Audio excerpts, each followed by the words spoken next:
voy a ser la moderadora de esta sesión. Antes que nada, les quiero dar la bienvenida y las gracias por unirse a esta nuestra quinta mesa redonda en honor a Gustavo Guevara, nuestro querido profesor y amigo. Hoy vamos a tener 3 ponentes y estarán platicando de temas de actualidad económica. El orden será primero Omar Zambrano, siguiendo con Litzay Guerrero y finalmente estará cerrando Virginia Rosales. Una vez terminadas las ponencias daremos un tiempo de preguntas y respuestas, pero también pueden hacer uso del chat que está disponible y luego les estaremos leyendo para dar respuestas a las mismas. Y bueno, sin más, y agradeciendo de antemano la participación de los ponentes y de los asistentes, voy a dar inicio presentando a Omar Zambrano. Omar es economista, egresado de la Universidad Central de Venezuela. Se ha especializado en investigación operativa con métodos estadísticos y cuantitativos también en la Universidad Central de Venezuela, así como también tiene un máster por Harvard University en desarrollo internacional enfocado en econometría y evaluación de problemas.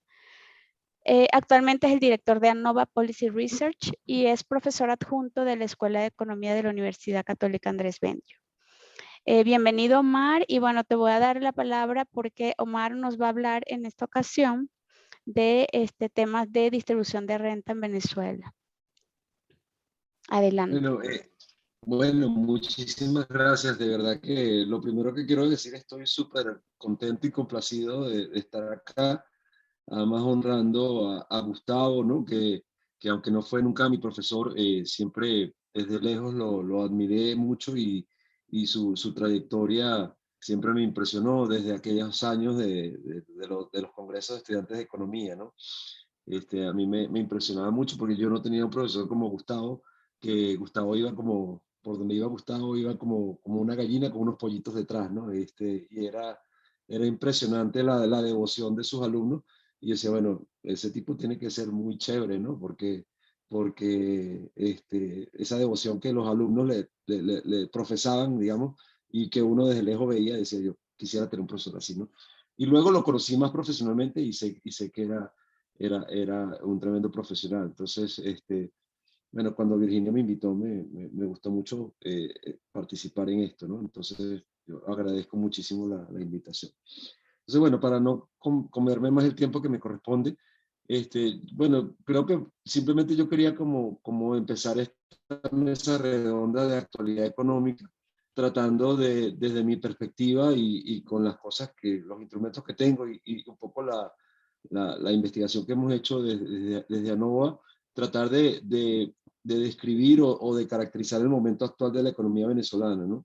Y yo, para ser muy preciso, quisiera simplemente caracterizar este momento, y yo lo he llamado como de recuperación no productiva. O sea, estamos en una fase de una leve recuperación económica, pero que tiene algunas características muy particulares que yo quiero discutir, ¿no?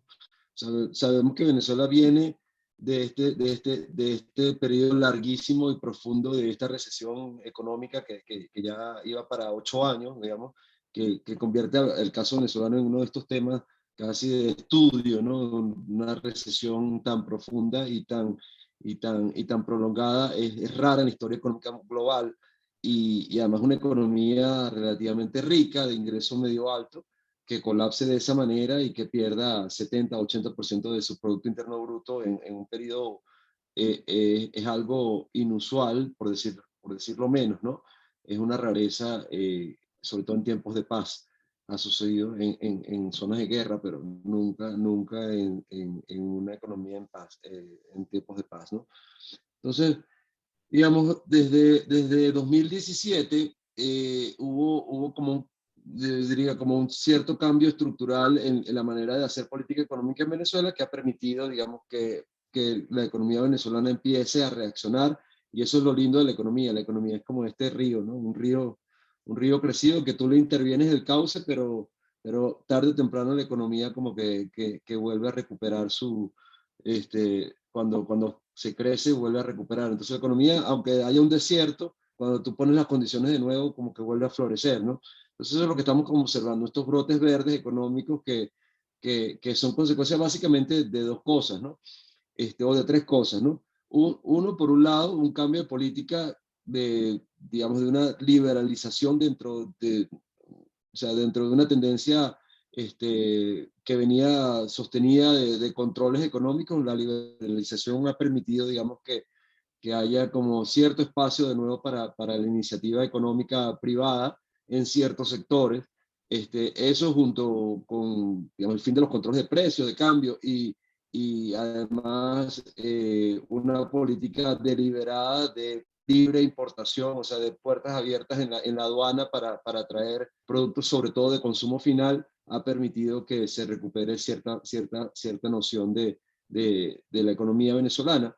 Pero la economía venezolana que se está recuperando ciertamente no es toda la economía venezolana, ¿no?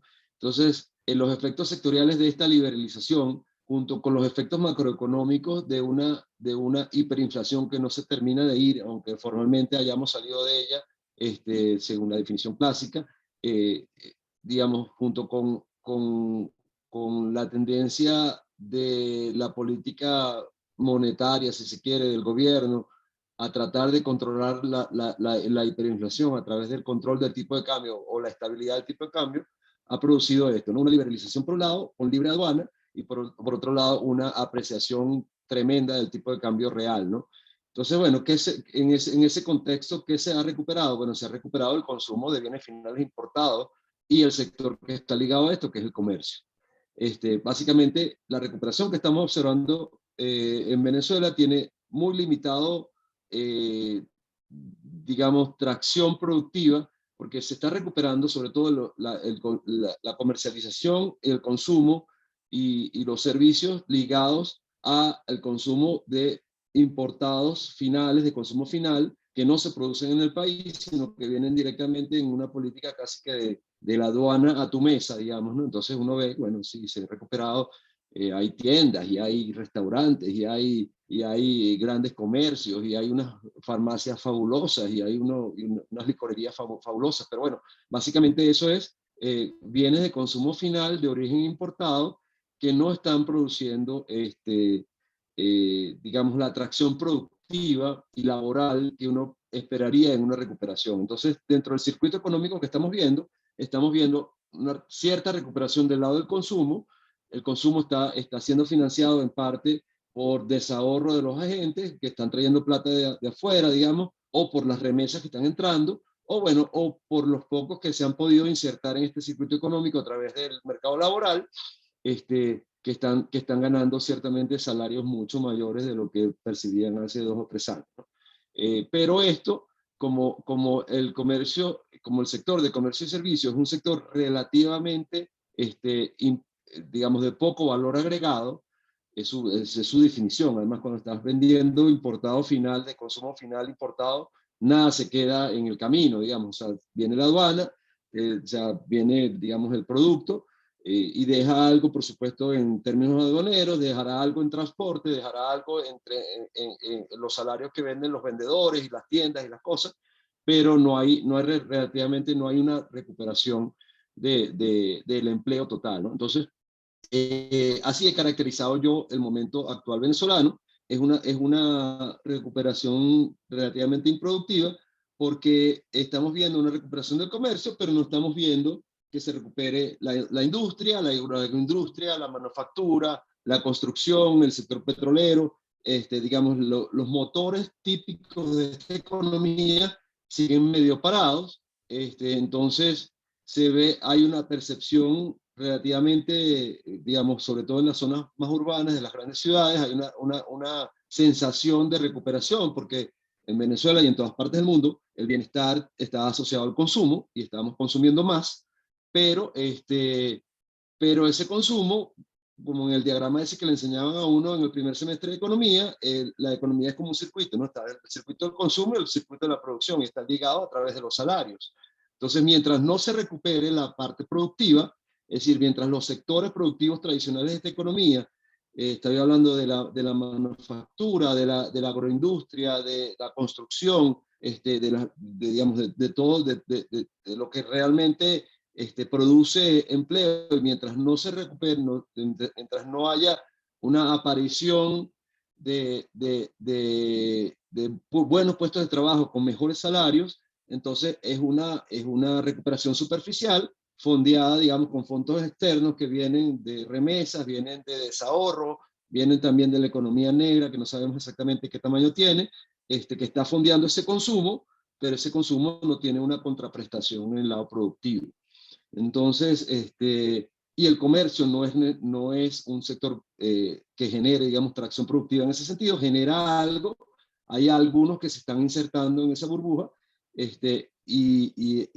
pero es parcial, ¿no? Entonces, el comentario que yo quería hacer sobre la distribución del ingreso es que esto está teniendo profundas implicaciones distributivas en este país.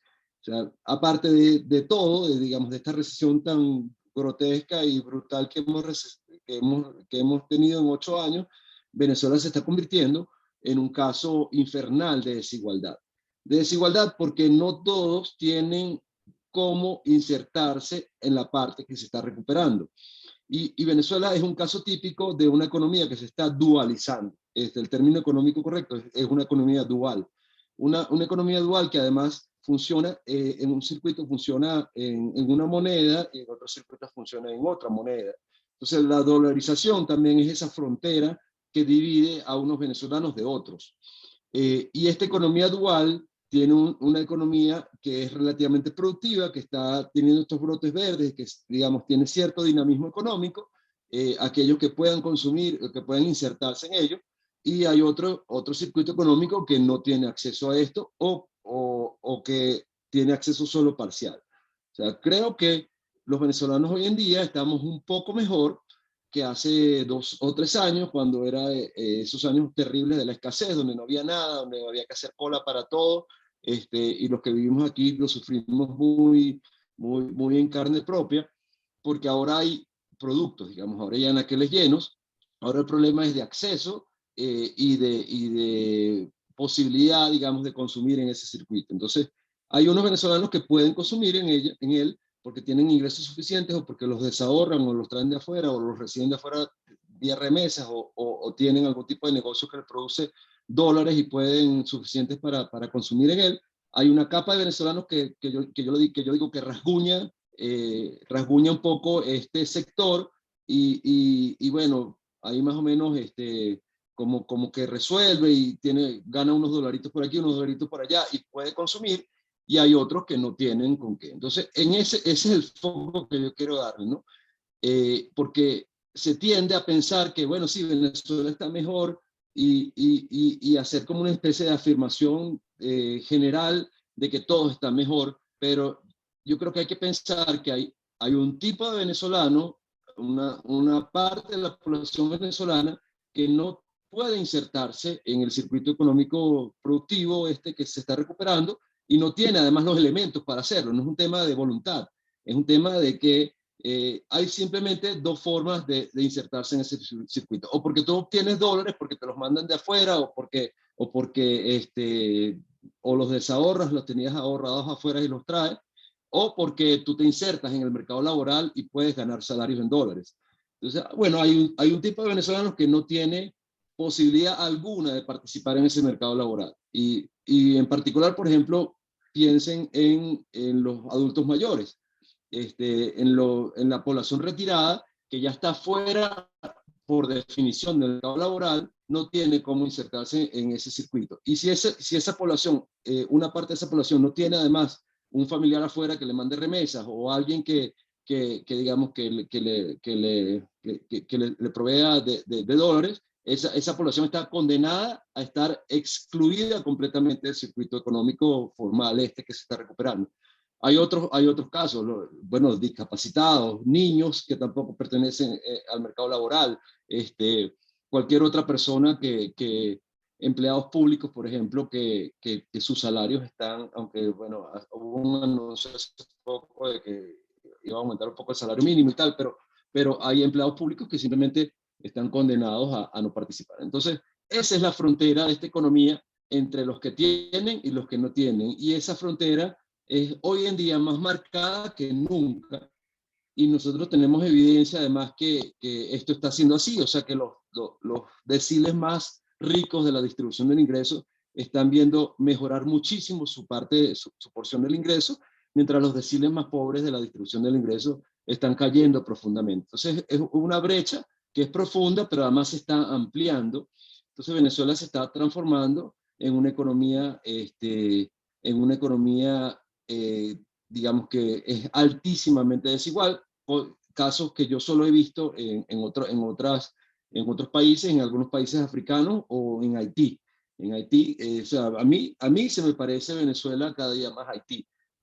Cuando uno sale de Puerto Príncipe, y ni siquiera de Puerto Príncipe, de los barrios acomodados de Puerto Príncipe, donde hay de todo y es chéverísimo, entonces tú pasas, digamos, casi que territorialmente a una zona donde la gente está realmente mal en muy pocos metros, digamos, ¿no? Es como, entonces esa desigualdad de un Haití al otro se ve muy claramente hasta geográficamente, y yo creo que Venezuela se está transformando así, o sea, en algo como eso.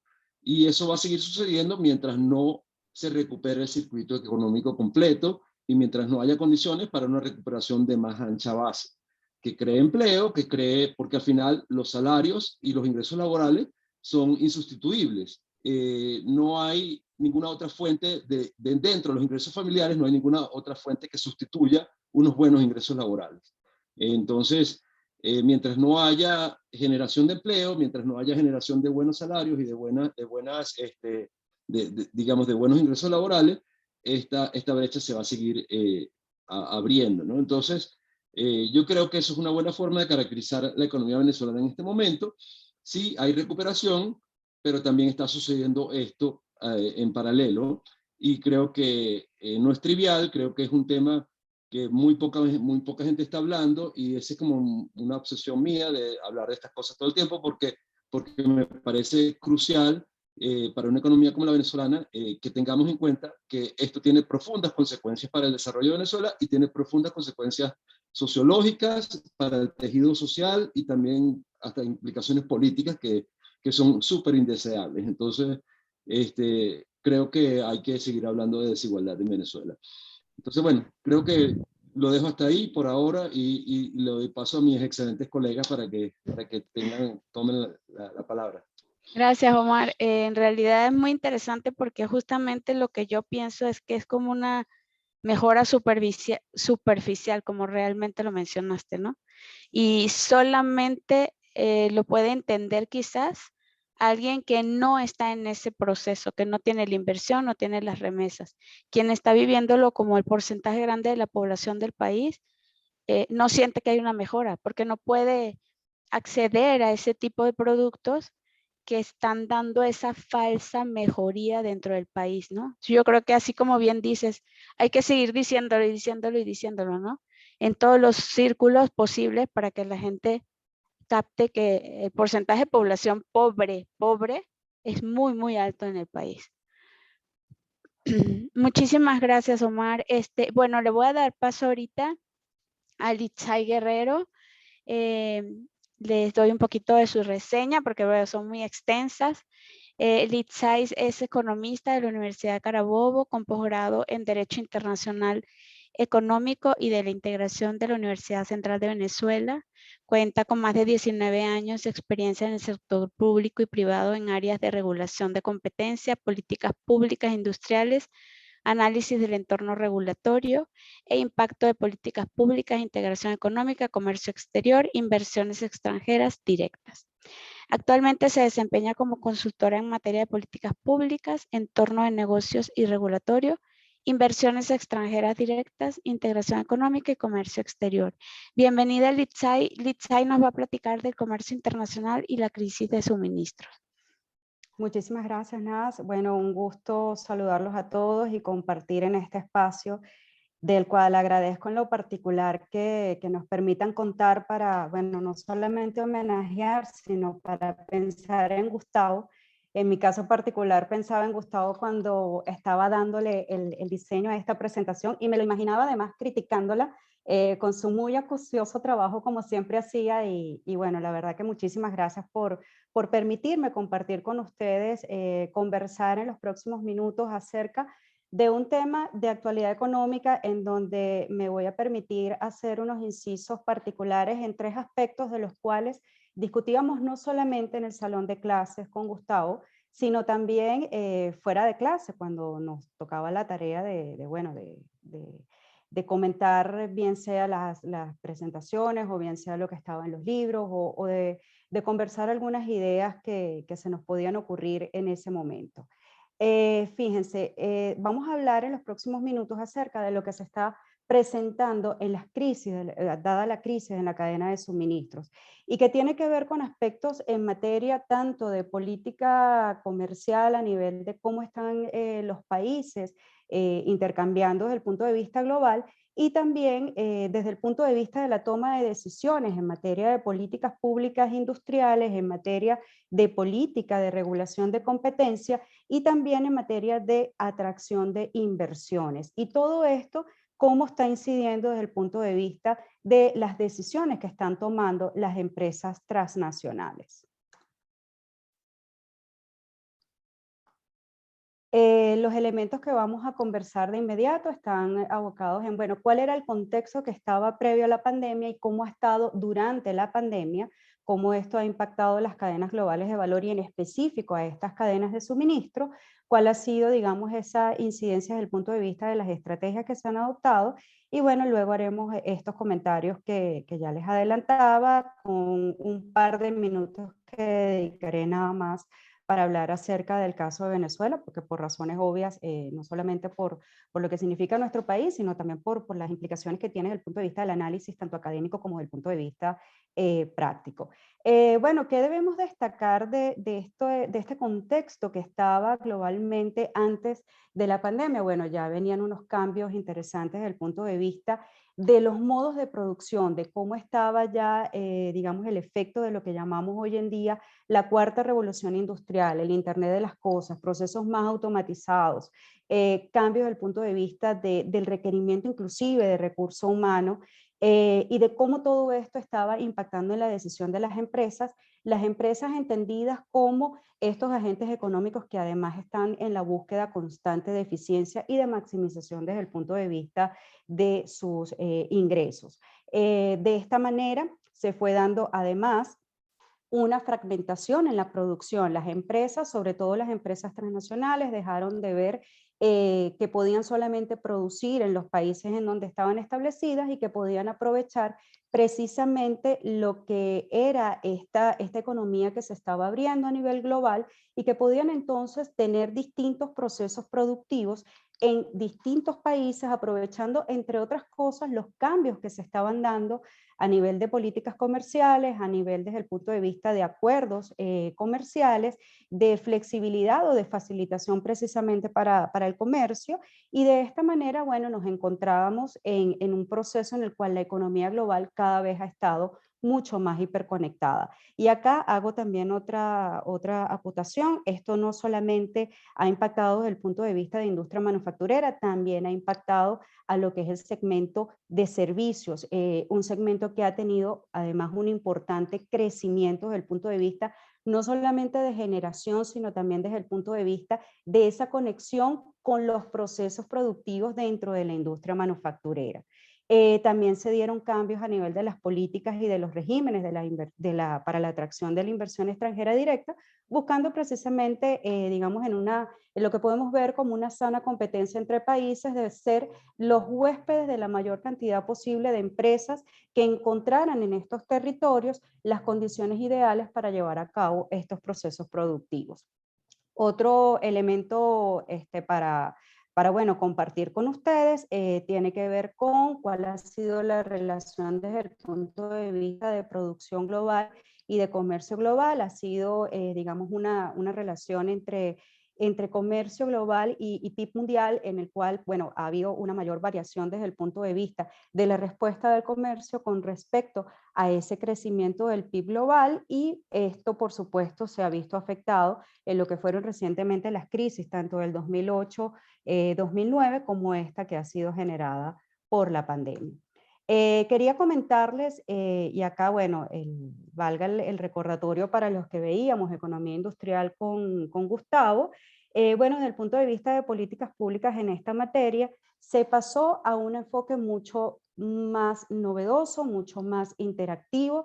Desde el punto de vista de diseño de políticas, pues los países fueron de alguna manera tomando en cuenta que se requería una mayor interacción con respecto a otras áreas, por ejemplo, políticas de financiamiento, políticas de empleo, un diseño de políticas públicas que fuesen más inclusivas también y que fuesen también más ágiles, más flexibles para poder responder precisamente a todos los cambios que se estaban dando desde el punto de vista de los patrones de producción.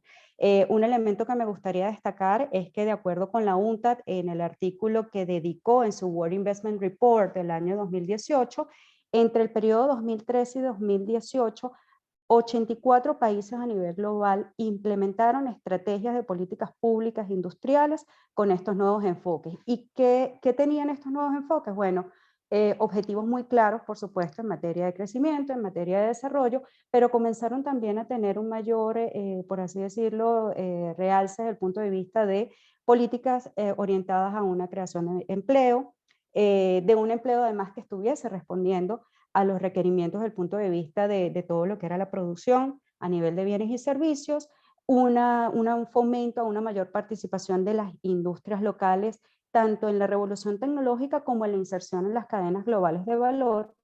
Y aquí es importante destacar no solamente cadenas globales, sino también las cadenas regionales. Para poner un ejemplo, bueno, siempre ha sido un objetivo el que se puedan o no reforzar cadenas regionales de valor en América Latina o de repente en África. También políticas enfocadas en reducción de pobreza, promoción de eficiencia y bueno, algo que está en el speech y que bueno, es una realidad, bueno, en procesos productivos mucho más verdes, energías además limpias, todo esto con el impacto esperado desde el punto de vista en procesos sobre todo para obtención de combustibles y derivados fósiles. Y de allí, bueno, con todo este avance, pues hubo una reducción tanto en costos de transporte como en los costos de comercio y también en los costos de información. Y de esta manera, para visualizarlo, ese reforzamiento de cadenas globales de valor, pues permitió, y acá voy a utilizar el ejemplo que mayormente vemos cuando andamos en estos temas, bueno, procesos productivos como es el caso del ensamblaje de un avión, en donde tenemos distintas piezas y estas piezas vienen de distintas partes del mundo.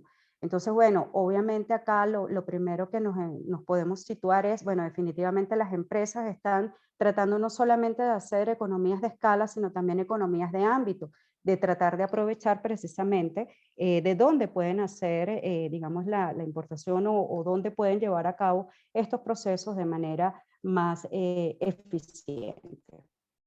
Estas cadenas globales de valor han tenido una mayor participación tanto desde el punto de vista a nivel de la producción y también desde el punto de vista de lo que es el comercio como tal. Y este gráfico que les estoy compartiendo es un gráfico que fue actualizado en el reciente reporte publicado a finales del año pasado por la Organización Mundial del Comercio, en donde, bueno, además nos estaban mostrando, digamos, lo que había ocurrido con estas cadenas en términos no solamente de la crisis que vivimos en el 2008-2009, sino también lo que ha sido el efecto de esta crisis generada por la pandemia. Y bueno, es que llegó la pandemia trajo consigo la toma de decisiones por parte de los países de establecer cuarentenas, de establecer restricciones a la movilidad, total o parcial, de establecer además paquetes de apoyo desde el punto de vista o toma de decisiones en materia macro, pero también, y me quiero concentrar en ello, o quiero hacer énfasis en ello, en términos más micro, en cómo podemos ayudar a empresas de los sectores que se están viendo más afectados por todas estas decisiones del lockdown y de otras restricciones, pero también desde el punto de vista de cómo se podía ayudar a temas hasta salariales en términos de estas empresas. Ojo, haciendo hincapié de que, por supuesto, este tipo de paquetes más orientados a empresas en el sector formal, las empresas en el sector informal no necesariamente van a estar en este universo, digamos, de beneficiados de estos paquetes.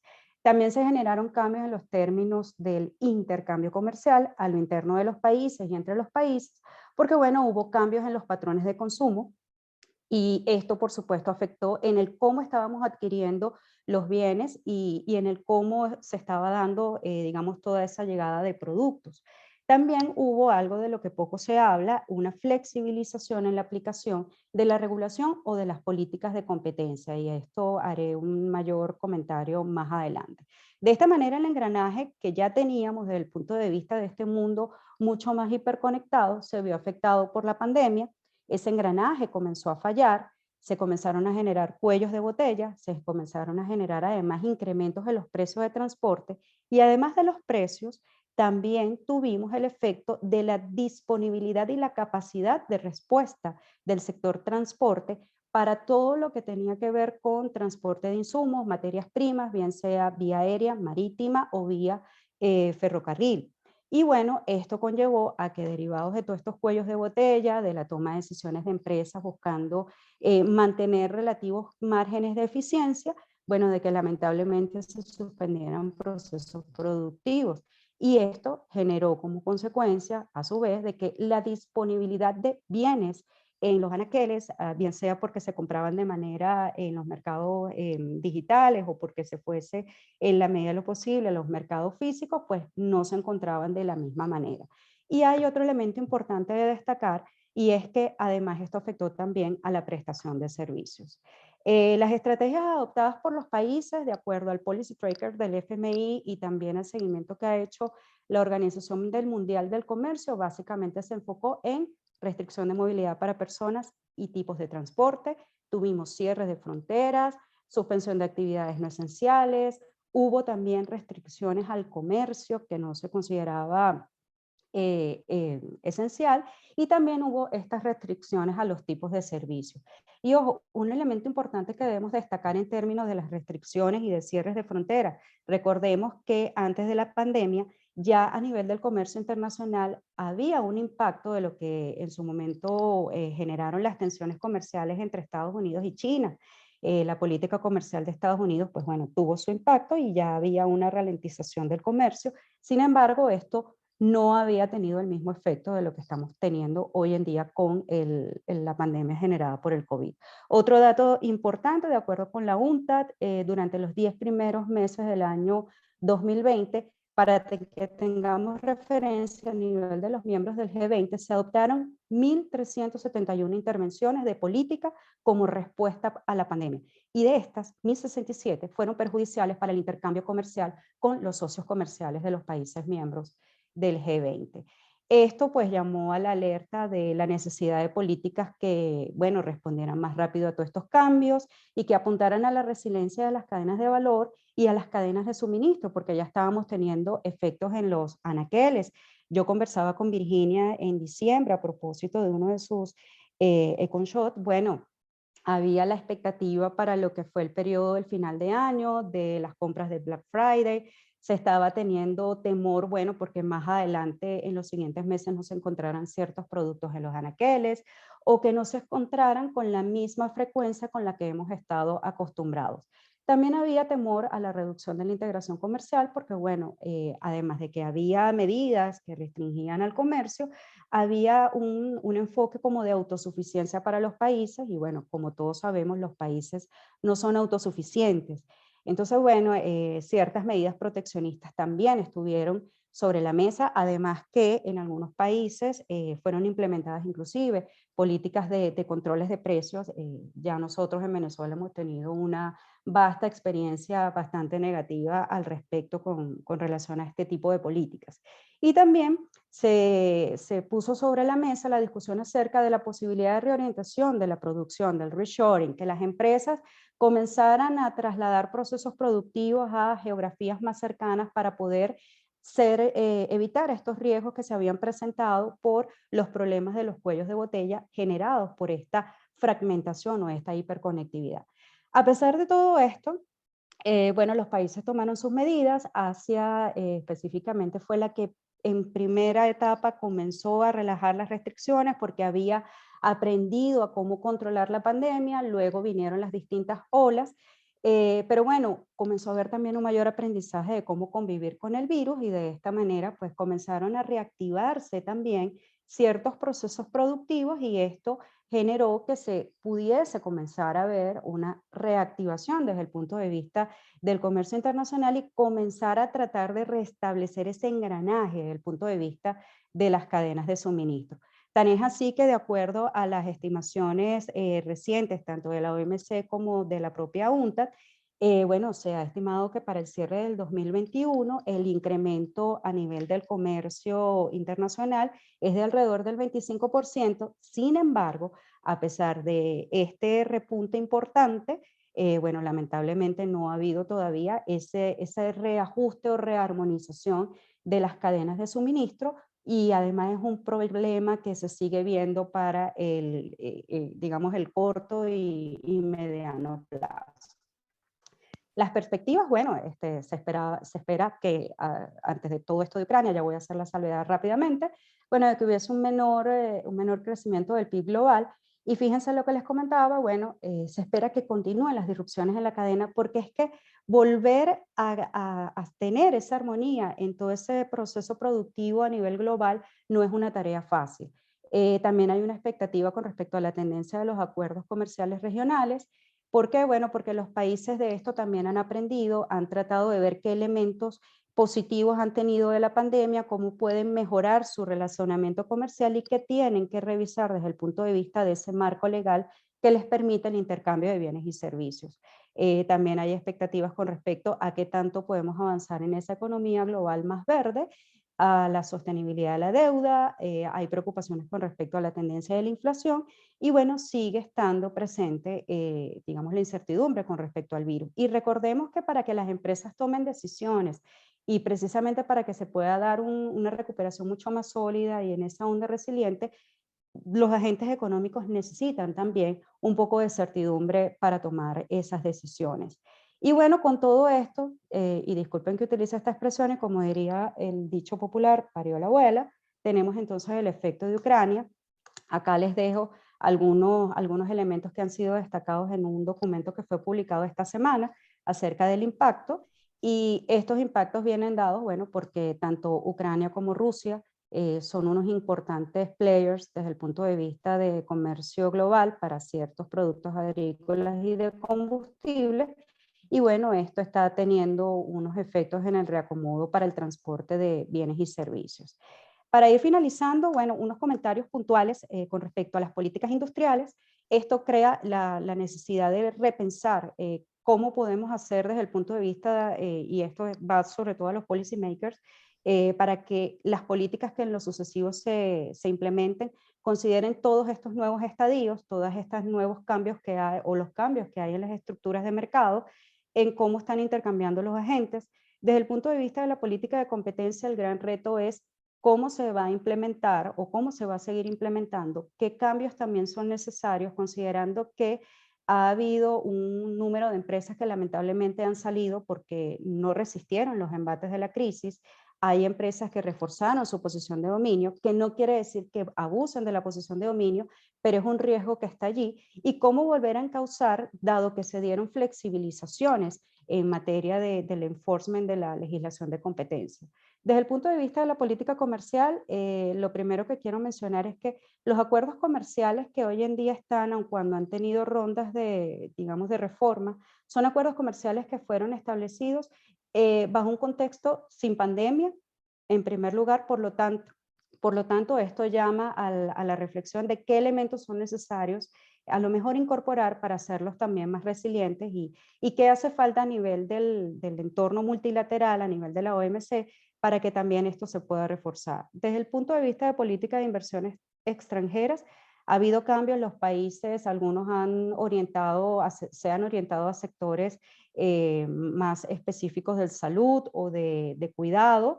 Esto ha cambiado también en cómo las distintas agencias de promoción de inversiones implementan políticas para atraer o sea, hospedar a todas estas empresas transnacionales.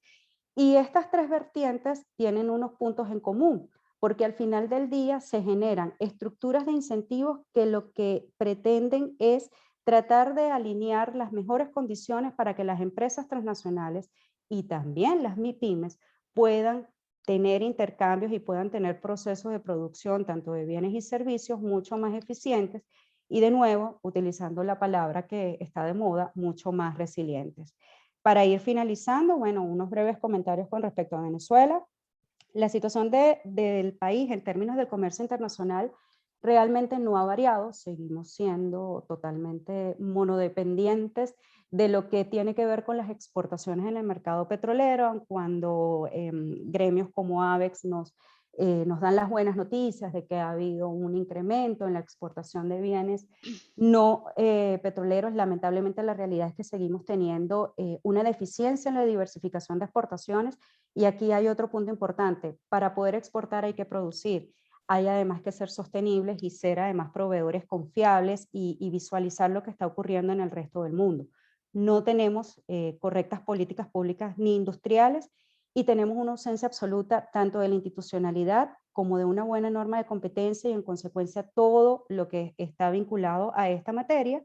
En términos de esa política comercial, lamentablemente ha estado más enfocada a objetivos políticos bueno, que una revisión de lo que es la estructura productiva del país. Y aquí simplemente dejo un poco para la reflexión: la estructura productiva de Venezuela cambió, no es la misma ni de los años 80, ni de los 90, ni siquiera de inicio del 2000. Por lo tanto, todo lo que tenemos hoy en día a nivel de las reglas de juego y de donde estamos inmersos, probablemente no se ajuste a esta realidad. Y bueno, tenemos una ausencia completa de adecuadas políticas públicas que estén vinculadas a la atracción de inversiones extranjeras, a su retención, y un punto no menos importante, pues tenemos una legislación que es no pro inversiones. Lo dejo hasta acá. Estoy totalmente a la orden para preguntas y Muchas comentarios. gracias. Muchas gracias, Litzai. Muy interesante, y creo que una de las cosas importantes de rescatar es que todo lo de la cadena de suministro, restricciones a los que nos hemos visto inmersos en diferentes, no solo países, sino en diferentes industrias, ha hecho que muchas de ellas se reacomoden, se reestructuren de acuerdo a su portafolio de productos y de lo que tenemos disponible, ¿no? Y en muchos casos, bueno, hemos tenido que hacer ajustes de volumen y enfocarnos a lo mejor a lo que tenemos a la mano para poder sobrevivir, ¿no? Muy interesante, muchas gracias. Y bueno, ahorita por cuestiones de tiempo voy a darle paso de forma inmediata a Virginia. Virginia nos va a hablar de las consecuencias de la guerra en la economía, y voy a presentar brevemente a Virginia, que es economista de la Universidad de Carabobo. Es doctora en Economía e Instituciones por la Universidad Complutense de Madrid. Actualmente es profesora del Departamento de Economía Aplicada de la Universidad de Granada y miembro del Instituto Universitario de Derecho y Economía de la Universidad Carlos III de Madrid. Bienvenida, Virginia, y ahí te doy la palabra. Muchas gracias. Muchas gracias, Nas. Muchas gracias a todos los participantes. Mil gracias a Omar por haber aceptado la invitación y venir aquí. Mil gracias también a Litzai. Y bueno, yo simplemente quería pues recalcar, aunque ya hablé en la primera mesa de homenaje a Gustavo y digamos, en aquel momento hablé algunas palabras sobre nuestro querido Gustavo, pues hoy de nuevo simplemente quería ratificarme en todo aquello que dije. Pues Gustavo nos sigue haciendo más falta que nunca. A mí siempre, para cualquier cosa que sucedía o cualquier duda que yo tenía, era como mi referencia. Le preguntaba todavía, a pesar de que fue profesor mío hace 20 años o un poquito más, seguía siendo para mí como mi punto de referencia, mi contacto. Siempre cualquier duda que tenía sobre temas de economía, sobre temas de política, sobre temas de la vida misma, de arte, de cine, compartíamos un montón de cosas y bueno, pues se le sigue echando muchísimo de menos. Pero hemos logrado hacer aquí un grupo de exalumnos, y en estas reuniones, en estas mesas, nos vamos reuniendo cada mes y bueno, de alguna manera su legado permanece vivo. Y bueno, yo simplemente espero poder no sé si seré ni siquiera la cuarta parte de buena profesora que él fue, pero lo intento, y a mis estudiantes pues intento transmitirle muchas de las cosas que él me enseñó y que aprendí de él. Así que bueno, por eso lo bueno de estas mesas es saber que Gustavo pues ya no está físicamente con nosotros, pero sigue con nosotros en muchos sentidos, ¿no? Y entonces, pues, sentir esa cosa optimista de que sigue aquí. Un momentito que quiero ver aquí una cosa y ahora, vale, un segundo. No. Bien, para empezar entonces, bueno, Virginia, sí. disculpa. ¿Se oye? Sí, ¿podrías ponerla en pantalla completa, por favor? Sí. En Voy. modo presentación, ok. Ahora está en modo presentación, Gracias. ¿no? Sí, perfecto. Bueno, muy bien. Un momentito aquí. Yo, perdonad, pero es que con el Zoom siempre, como siempre trabajo en el Google Meet, en el Zoom siempre me cuesta un poquito más, pero ahí vamos. Bueno, ya esta última mesa va sobre algo que nos preocupa, yo creo que a todos y a todas, el tema de la economía en tiempos, bueno, la he titulado en tiempos de pandemia y guerra, pero me voy a centrar más en tiempos de guerra. Lo único es que decir que no hace falta ser un experto para darse cuenta que estamos viviendo un momento muy complicado, ¿no? Y muy complicado porque tal como vemos en esa imagen, una imagen vale más que 1000 palabras, no hemos acabado de salir de la crisis relacionada con el coronavirus, todavía estábamos sufriendo secuelas de la pandemia, todavía las economías no habían acabado de recuperar todo el crecimiento perdido, y el golpe que supuso también todo esto en el empleo, y entonces ahora se nos presenta una guerra, ¿no? Y no una guerra cualquiera, una guerra entre dos países, uno de ellos Rusia, bueno, y es la invasión de Rusia a Ucrania, y muchos la llaman la guerra de Putin porque ha sido Putin el que ha decidido invadir a Ucrania, hablaremos un poco más adelante, con motivos o sin motivos, pero muchas de las cosas que se están haciendo no tienen justificación alguna. Pero claro, Rusia es, aunque no es una de las economías más potentes a nivel mundial, pero sí es un país que exporta petróleo, exporta gas, exporta trigo, exporta algunos metales como el acero, el níquel, cosas que se utilizan, que son mano de obra muy importante para hacer muchos, digamos, productos y bienes de consumo final, y sobre todo el tema de la energía, que está afectando a la economía, va a afectar esto a la economía mundial en varios sentidos que vamos a ver ahora. Antes de empezar, quisiera leer esta cita del profesor Juan Torres López, un economista aquí español bueno, que es un referente, que dice: cualquier guerra es un fracaso de la civilización, de la humanidad como un todo. Sea cual sea su causa, es la expresión de los rasgos más animales y brutales de los seres humanos. Ni siquiera cuando se gana para combatir un mal, la agresión o el terror infringidos antes por el otro deja de ser una derrota para todos. Yo creo que hoy en día todos tenemos este sentimiento de que la guerra es una especie de fracaso. Creo que todos nos sentimos igual. Es una especie de tristeza, una especie de frustración, una especie de no entender muy bien por qué está sucediendo esto en Occidente, donde pensábamos que esto ya estaba superado de alguna manera. Y entonces vemos un montón de imágenes por los medios, las redes, la televisión, y al ver estas imágenes yo creo que a todos vosotros y vosotras os pasa lo mismo que a mí, ¿no? Uno se pregunta un sinfín de preguntas, ¿no? Surgen un montón de preguntas cuando uno ve estas imágenes de los bombardeos de ciudades, de tanques entrando e invadiendo a un país libre e independiente, ¿no? Se pregunta uno, pues, ¿Por qué? ¿Qué razones hay para esta invasión? ¿Existen motivos para tanta crueldad? ¿Cuánto durará esta situación? ¿Qué consecuencias tendrá? Y entonces, lo segundo, nos ponemos en el lugar de las personas, ¿no?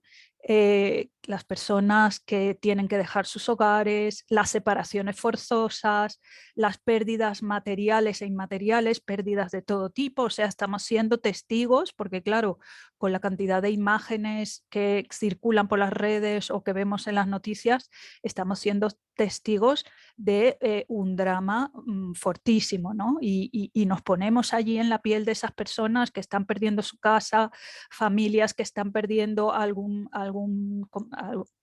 persona por los bombardeos, por los tiroteos, por tal, o sea, un drama de verdad de pérdidas humanas. O sea, con esto lo que quiero recalcar es que no solo, por supuesto, vamos a hablar de las consecuencias económicas, pero lo primero que tenemos que tener en mente, por supuesto, antes de hablar de las consecuencias económicas, es las consecuencias para las personas, ¿no?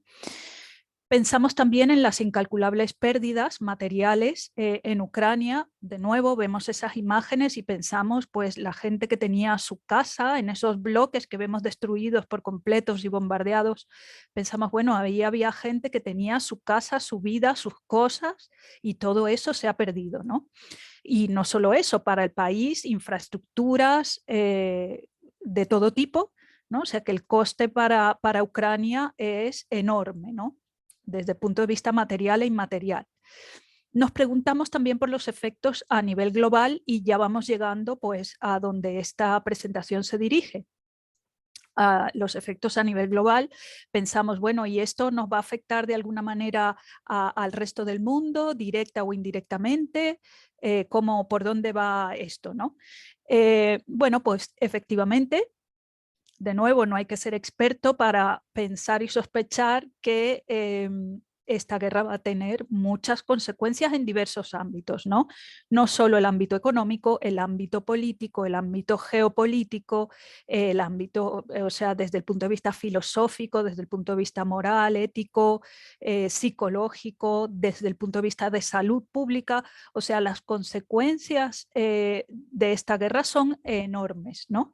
Y no solo para las personas que están allí directamente implicadas, sino para el resto de la humanidad, ¿no?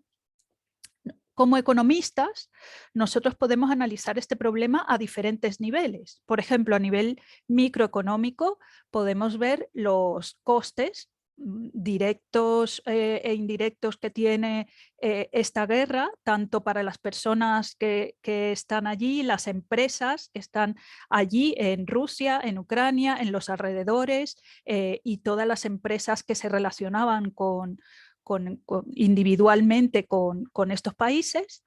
Beneficios, porque aunque parezca mentira, habrá partes que van a salir beneficiadas de esto, y ahora que estamos, esta mesa es en el marco del homenaje de Gustavo, que trabajaba en una universidad venezolana, y sé que hay muchos asistentes que están en Venezuela. Por supuesto, fijaos el drama, ¿no? de situaciones como estas. Lo que es un drama para los ucranianos puede ser un beneficio en parte para Venezuela, aunque ya veremos a ver cómo va a ser ese beneficio y si va a existir ese beneficio. Pero claro, ahora Venezuela, digamos, tanto Biden como Europa están mirando hacia Venezuela como productor de petróleo, sobre todo Biden en Estados Unidos, ¿no? Y bueno, ¿Venezuela tendrá o no tendrá capacidad para responder a esas demandas de petróleo? Eso no se sabe, porque la industria petrolera en Venezuela está muy destruida, pero esto puede suponer para Venezuela un renacer de esa industria petrolera, que ya sabemos que tampoco es del todo beneficioso para el país, porque el país ya tenía que, digamos, concentrarse en otro tipo de inversiones y en otro tipo de producción, pero a corto plazo, a corto medio plazo, podría verse como un beneficio. Habrá que ver si efectivamente. Y aquí lo dudoso es que ese beneficio llegue a toda la población, sino que beneficie a los de siempre, a los del gobierno, a los enchufados, pero aún beneficiando solo al gobierno y solo a los enchufados, algo caerá que, bueno, que algo beneficiará, entre comillas, al país, ¿no? Entonces, beneficios también de otro tipo, porque como según estaba leyendo en una lectura precisamente de Juan Torres López, el profesor que cité al principio, habla, claro, a lo largo de la historia, en las guerras se ha visto que las guerras son un momento de muchísimo gasto público, son unos momentos también de inversión en tecnología. Entonces, muchas mejoras tecnológicas han venido de la mano de una guerra. Entonces, bueno, tenemos costes de todo tipo, materiales e inmateriales, pero vamos a tener también beneficios y esta es una cuestión que los economistas pues solemos estudiar, ¿no? También las externalidades o los daños colaterales que se producen por una guerra. Decisiones de las partes, pensando en términos de teoría de juegos, intentar analizar los incentivos y las decisiones de las partes que están implicadas en esta guerra, ¿no? Esa sería como la parte de estudiar el problema desde el punto de vista microeconómico. Desde el punto de vista macroeconómico, pues serían estudiar los efectos en el nivel general de precios, en el crecimiento, en el empleo, en el comercio internacional, y todo esto lo podemos estudiar a corto, medio y largo plazo, pensar en todos esos plazos, ¿no? O sea que ya el problema tiene diversas aristas, o sea, no solo desde el punto de vista de la economía, sino político, filosófico, psicológico, de salud pública, pero dentro de la propia economía lo podemos mirar a diferentes niveles, ¿no? O sea, una guerra y sus consecuencias siempre son algo sumamente complejo, ¿no? Entonces, aquí nos vamos a centrar en las consecuencias macroeconómicas previsibles a corto plazo, porque como decía Keynes, a largo plazo estamos todos muertos y ahora Dios sabe qué puede pasar a largo plazo, ¿no? Entonces vamos a centrarnos en el corto porque es cierto que en el largo, incluso en el medio, hay muchísima incertidumbre porque no sabemos muy bien qué va a pasar con este conflicto, ¿no? Entonces vamos a centrarnos en el corto, que además es para lo que he encontrado más datos a la hora de buscar datos para la presentación. Voy a ver la hora, a ver cómo estoy. Bien, entonces el contenido de esta presentación más o menos se va a, digamos, va a seguir este orden. Por un lado, os voy a comentar un poco los datos de inflación y el crecimiento económico que hay disponibles. Contestar a la pregunta, porque es una pregunta que se hace mucha gente ahora. ¿Corremos el riesgo de caer en una estanflación? Una estanflación es un problema súper temido por los economistas, porque como os explicaré un poquito más adelante, es un problema que tiene muy difícil solución, ¿no? Entonces, desde el punto de vista de la política macroeconómica. Luego, crisis y alimentos y hambrunas, que me pareció importante dar una pequeña pincelada allí y hablar de ese problema. Comentarios finales. Bien. Bueno, la noticia de hoy era que la OCDE reconoce que la guerra va a hacer subir los precios casi un 7% a nivel mundial. En concreto, de media para todo el mundo, un 6,7% subirá el nivel general de precios, ¿no? Y aparte, la institución prevé una profunda recesión en Rusia, claro, en parte por las sanciones, en parte por la propia guerra. De Ucrania no hay datos disponibles y para el mundo en general se prevé que el Producto Interior Bruto disminuya en un punto porcentual, ¿no? Entonces, la recuperación que esperábamos tener después de la pandemia, esas expectativas se han visto truncadas por la guerra. O sea, no nos vamos a recuperar como se esperaba. Y entonces ha habido pues unas de las previsiones optimistas que se tenían, pues hemos tenido que volver a calcular los impactos y tener en cuenta ahora en la ecuación las consecuencias de esta guerra, ¿no? Entonces, no nos vamos a recuperar todo lo que se esperaba. Aquí tenéis un gráfico con los datos de las previsiones de la OCDE. Para el caso del PIB, un segundo que quito esto quiero poner esto por otro lado porque no sé cómo sale a vosotros, pero a mí se me ha puesto esto abajo y ahora Sí, aquí. sale hacia abajo. Ahora. No te preocupes. Bien, pues si veis, por ejemplo, se prevé que se crezca hasta casi un menos 1,5% menos, ¿no? en el área de Europa. En el área de los países de la OCDE casi un 1% menos, en Estados Unidos pues a lo mejor aquí ronda entre 0,80% menos, y en el mundo pues un poquito más de un 1% menos. Es decir, se reducen las previsiones de crecimiento y alrededor en el mundo pues alrededor de un punto porcentual, ¿no? Para el caso de la inflación, lo que se prevé es un crecimiento del nivel general de precios promedio en todo el mundo que llega casi al 2,5%, ¿no? O sea, un 2,5% más de lo que se había previsto, ¿no? Por eso antes os comentaba aquí que llegará casi a un nivel del 7%, porque se había previsto para este año una inflación del 4,5% a nivel mundial, ¿no? Y sin embargo, pues las previsiones ajustadas ahora de inflación para el mundo son un 2,5% más, ¿no?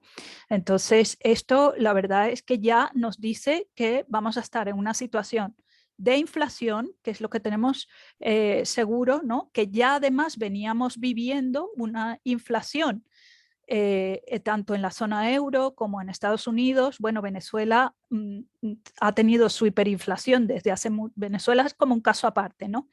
Pero en general en el mundo, ¿no? Estábamos viviendo una inflación de venir de un periodo bastante estable, tanto en Estados Unidos como en Europa, pero debido a la recuperación de la pandemia, los precios habían subido, ¿no? En parte se veía como algo normal porque después de un bajón tan grande que tuvimos en el consumo y en la economía durante el periodo de pandemia, pues era normal que hubiera un poquito de inflación, además que hubo políticas para, digamos, reactivar un poco el mercado, los tipos de interés tan bajitos, la política monetaria era una política monetaria expansiva, esos tipos de interés muy bajos, ¿no?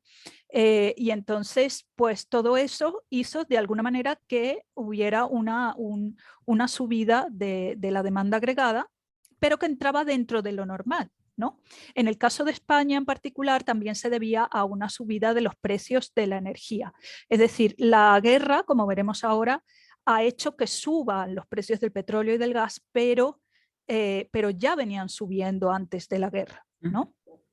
Entonces, esto lo que hace es agravarlo.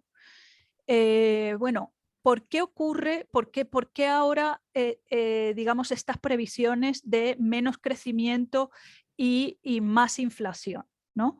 Bueno, porque digamos, de acuerdo a la OCDE, aunque Rusia y Ucrania son economías relativamente pequeñas en términos de producción, son grandes productores y exportadores tanto de productos agrícolas, ¿vale? Productos agrícolas clave como el trigo, como la cebada, como también fertilizantes, estuve leyendo, también de minerales y sobre todo de energía, Rusia, ¿no? Entonces, por tanto, la guerra está teniendo una fuerte repercusión en los precios sobre todo del petróleo, del gas y del trigo. Y ya veis que estos son, el petróleo y el gas sobre todo, pues son unos productos que en cuanto sube mucho los precios de la energía, esto lo que ocasiona es, ya veremos, lo que los economistas llamamos un shock negativo de oferta, ¿no? Del lado de la oferta. Entonces, aquí tenéis digamos, para el 3 de marzo, el barril de petróleo llegaba a 110,4. Hoy me he metido y lo he visto y hoy está a 100,4. Creo que está a 100,4. Ha bajado un poquito, ¿no?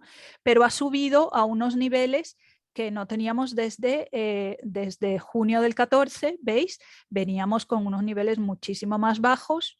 En la pandemia bajó, claro, pero es normal que en la pandemia haya bajado porque disminuyó mucho la demanda de petróleo, ¿no?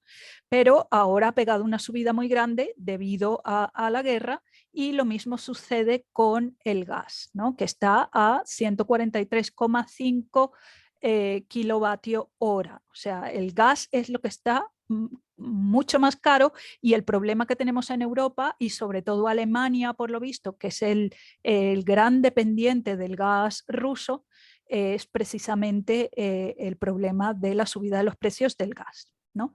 En el caso nuestro en España nos afecta porque de acuerdo a cómo, digamos, al precio del gas se fija el precio de la energía eléctrica, y es una de las cuestiones, precisamente en los comentarios finales os comentaré, que se está buscando desligar el precio de la energía del precio del gas para que la energía no sea tan cara. Es una de las soluciones que se está proponiendo ahora.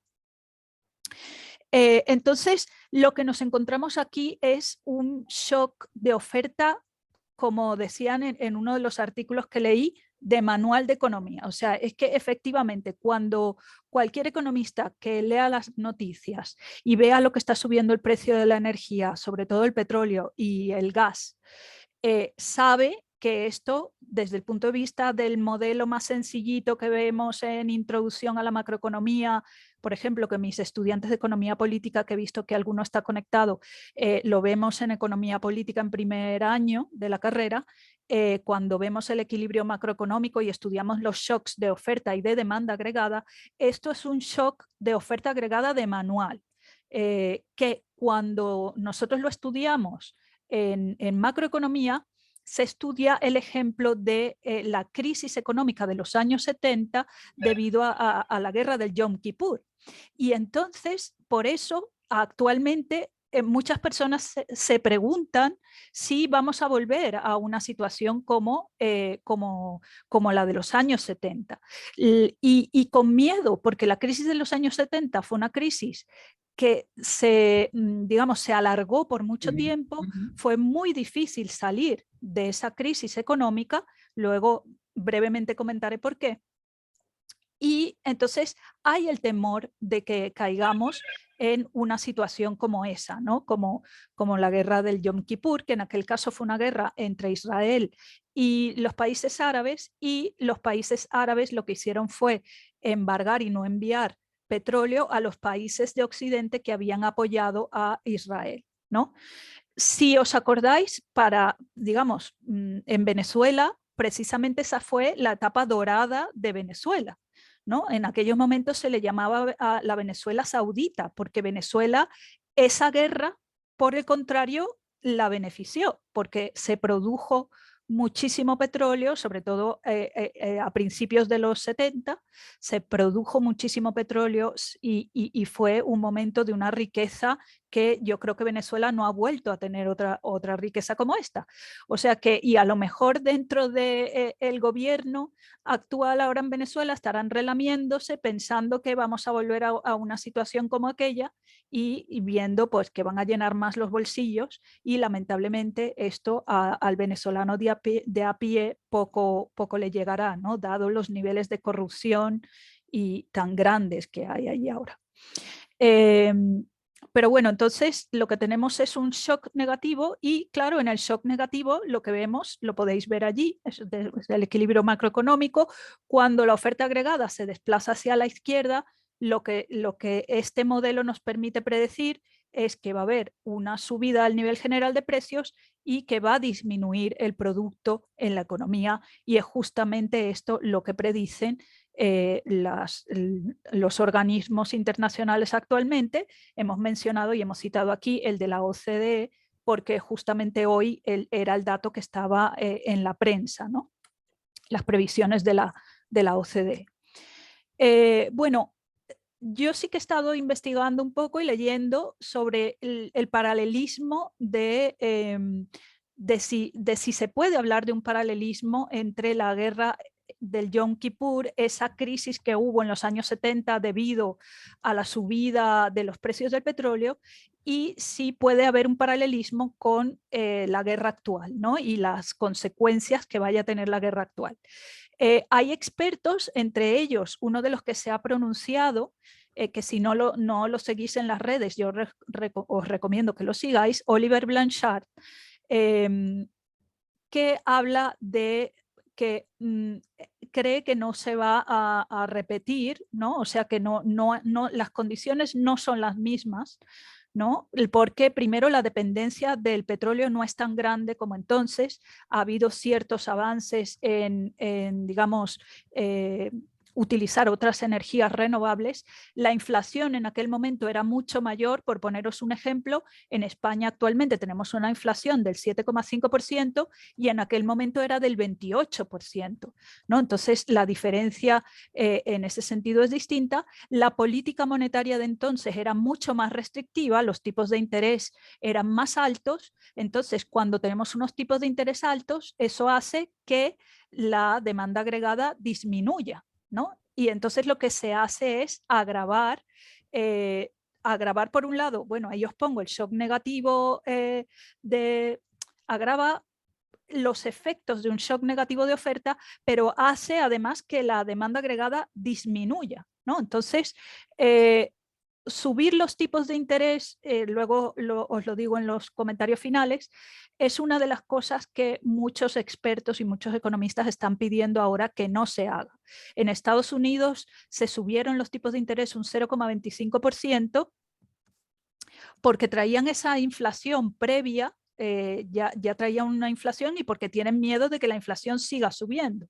Pero los expertos abogan en que al ser una crisis del lado de la oferta, entonces no hay por qué subir los tipos de interés, ¿no? Y estas son muchas voces de muchos expertos y de momento el Banco Central Europeo ha dicho, bueno, estamos como digamos atentos y si hay que subir los tipos de interés se subirán, pero de momento no. La última me he metido yo hoy para comprobar si efectivamente habían subido tipos y no los han subido todavía y ojalá que no los suban porque lo que puede hacer es agravar los problemas de decrecimiento económico, ¿no?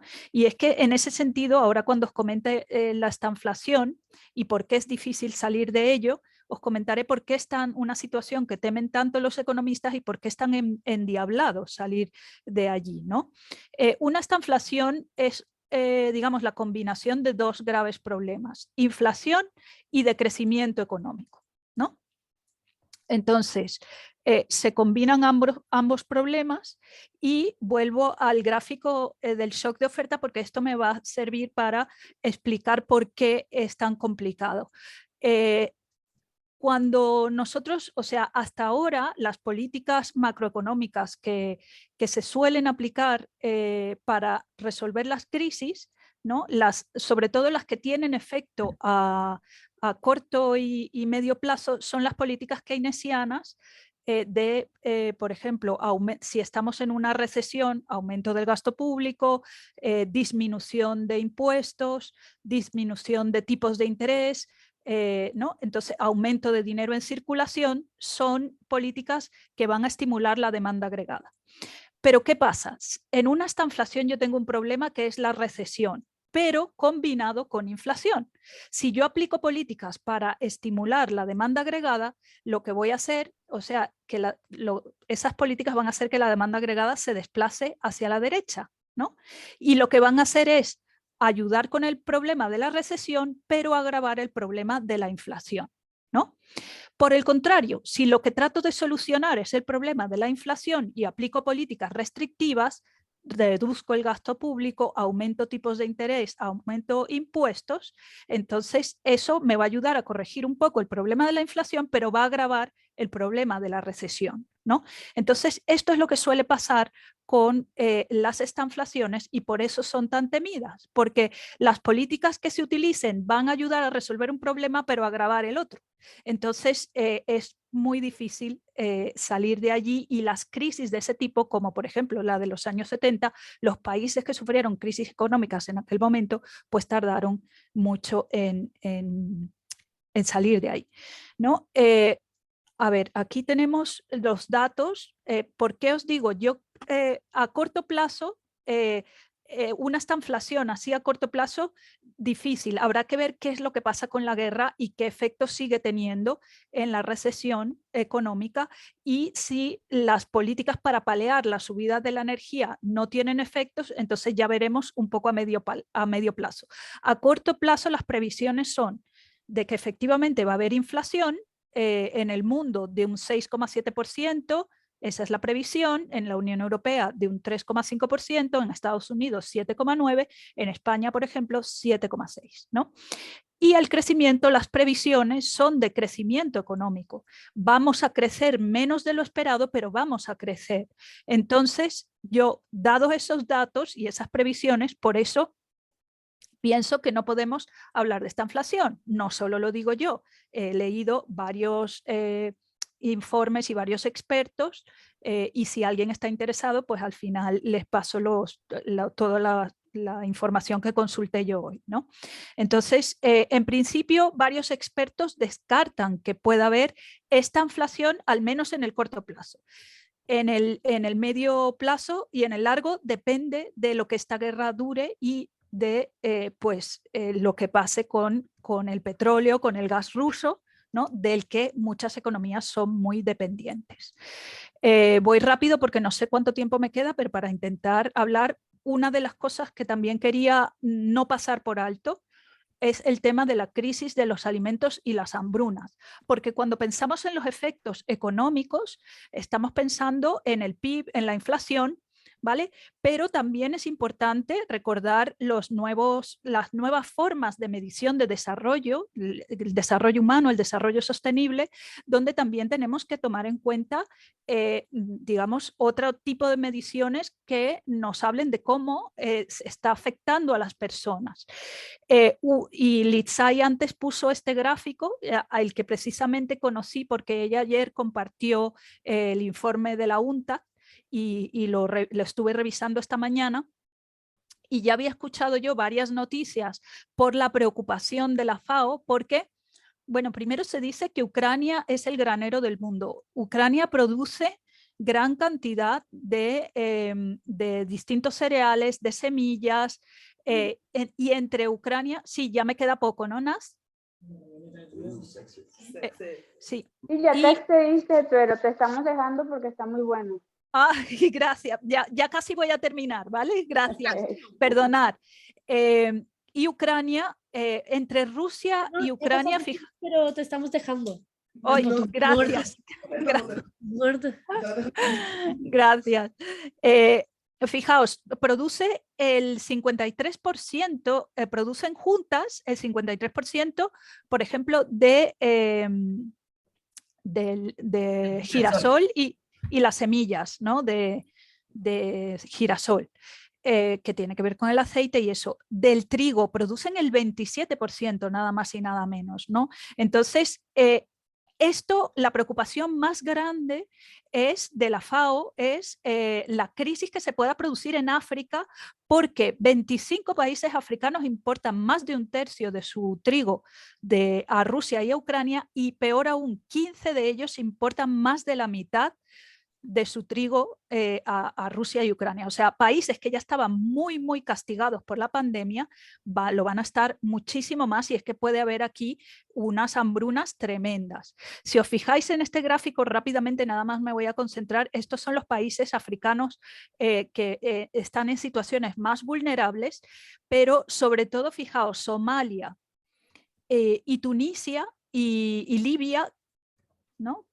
Gambia también se puede decir, casi unos porcentajes muy elevados importan de trigo de Ucrania, ¿no? Y Ucrania es un país que ahora mismo no puede responder a estas demandas, ¿no? O sea, dependen de ahí.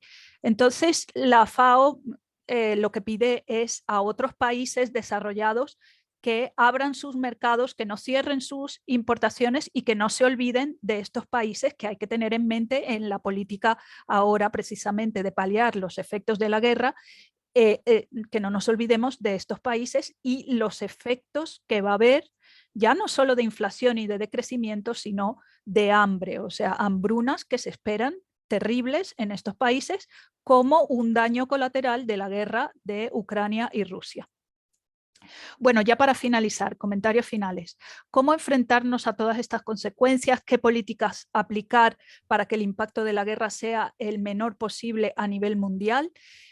Bueno, para combatir el tema de las subidas de precios de la energía, por ejemplo, aquí en España, lo que muchos expertos están abogando es porque se baje el IVA de un 21% a un 10%, ¿no? Actualmente aquí en España pagamos un 21% de IVA sobre la gasolina, por ejemplo, y otros carburantes, y lo que se está pidiendo es que se baje a un 10%, pero esto no es tan fácil, no, el gobierno no lo puede hacer así como así porque tiene unos compromisos firmados con la Unión Europea y la Unión Europea tiene que dar el visto bueno a esto.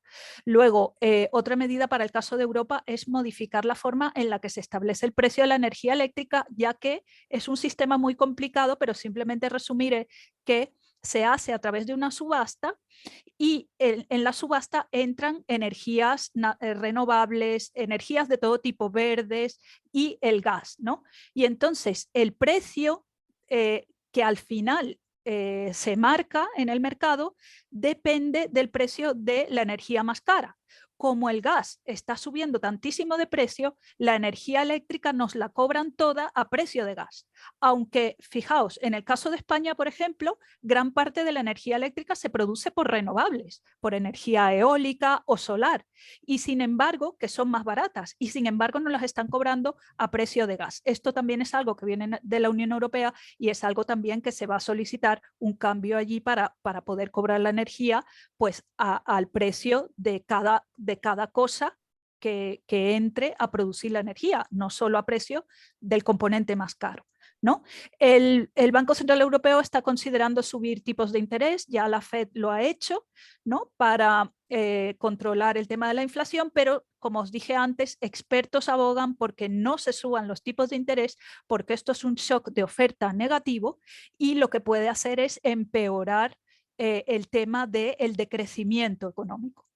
Y lo que os comentaba de la FAO pide a los países desarrollados mantener abiertos a sus mercados. A largo plazo, lo que abogan los expertos, y he leído un artículo muy interesante de un físico que trabaja aquí en el CSIC, que es un instituto de investigaciones, pues lo que dice es que esta guerra, esta crisis, lo que vino es a adelantar una cosa que tenemos que hacer sin dilación, que es cambiar el modelo de crecimiento extractivista que tenemos a un modelo menos dependiente de las energías fósiles, ¿no?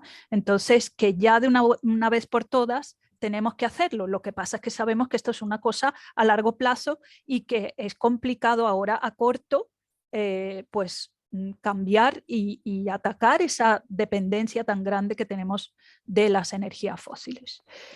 Bueno, pues esto ya ha terminado. No sé cuánto tiempo hablé, yo que era la que menos iba a hablar. Ahora un montón, pero no importa, Virginia, muy Ay, buena tu presentación. lo siento, yo me he ido el santo al cielo y ni he visto ni me he emocionado aquí hablando. Te fuiste como hilo de media, como se dice. ¿Media hora? No. Es una expresión mexicana que te fuiste como hilo de media, de media panty. No, pero muy interesante, por eso no te quise cortar. Y creo que para todo el foro es muy interesante porque es algo que nos afecta a todos, ¿no? Y como bien decías, o sea, no, como pienso yo que mucha gente piensa que está en otras latitudes, que lo que está pasando a nivel Europa y Ucrania y Rusia no nos va a afectar, porque en realidad hay mucha gente que piensa eso. En realidad esto es un impacto generalizado para todo el mundo, ¿no? Ya lo estamos viendo en nuestros precios de nuestros combustibles dentro de los países latinos y lo que mencionabas de la hambruna, estaba yo leyendo hace unos días que efectivamente el tema de la guerra, de la invasión y parte del territorio que quizás quiere tomar Putin es porque Ucrania agropecuariamente es un territorio súper importante para poder suplir las necesidades de una población muy, muy alta. Sí. Entonces, justo ahí hay un factor bien interesante, porque ellos mencionan ciertas razones, pero al final hay un tema geopolítico bien importante que está afectando o que los podría ellos favorecer en el futuro a nivel de agroindustria, ¿no? Sí. Y bueno, creo que todos los puntos que tocaste son súper interesantes. Sí, efectivamente, unos países probablemente, como bien dices, podrían verse beneficiados, pero en el caso, por ejemplo, mi particular opinión es que Venezuela no tiene ahorita la capacidad instalada para producción porque la destruyeron. Entonces, habría que invertir para que esa capacidad instalada vuelva a ser lo que fue en su momento, aunque ahorita le favorece el nivel del crudo, ¿no? El precio del crudo. Sí. Hay muchas cosas interesantes. La inflación, por ejemplo, aquí en México subió muchísimo el año pasado. Terminamos con 7.36 de inflación y ahorita, solo en 2 meses, llevamos 7.55. Entonces, obviamente, todo esto nos está afectando, ¿no? Y bueno, te agradezco muchísimo tu presentación. Creo que fue muy interesante. Vamos a abrir ahorita el que quiera hacer alguna pregunta de forma verbal puede abrir su micrófono o... Hay dos manos levantadas, el profesor Wilfredo Camacaro y Gabriela Piscopo, por favor. Ah, perfecto. Adelante. Hola, buenos días. Hola, profe. Hola, muy satisfecho de las diversas actividades que han venido ustedes realizando. Por eso quiero iniciarlo felicitándolos a ustedes por haberlo organizado y sobre todo lograrlo de esta manera tan informativa, pero a la vez emprendedora en lo que a la enseñanza se refiere. Por supuesto, no voy a hacer preguntas porque he visto que hay bastantes alumnos allí y recordarán que una de las cosas que me identificaban cuando les hacía las correcciones a los exámenes era que les hacía referencia que era un buen intento, pero no habían logrado el objetivo en los que habían fallado. Pues, y por supuesto, los que lo habían hecho bien les decía por qué lograban el objetivo de cada pregunta. Entonces no me voy a dedicar a hacer preguntas, pero sí quería de alguna manera, primero refiriéndome a Omar, como él lo dijo, pues no es egresado de nuestra escuela, pero sí me impactó la definición que le dio a Gustavo y quiero iniciarlo como lo hubiese hecho él. Él no está asistente, pero sigue presente en todos nosotros. Y de esa manera quiero referir que cuando lo llamó, que lo veía como una gallina con sus pollitos, estoy seguro que él lo hubiese hecho gallina, no, un gallo con sus pollitos. Y yo que lo conocí en todas las andanzas, en la escuela de economía, en los pasillos de nuestra escuela, ratifico que podía ser, hablando en términos llaneros, un gallo choncho, pero gallo.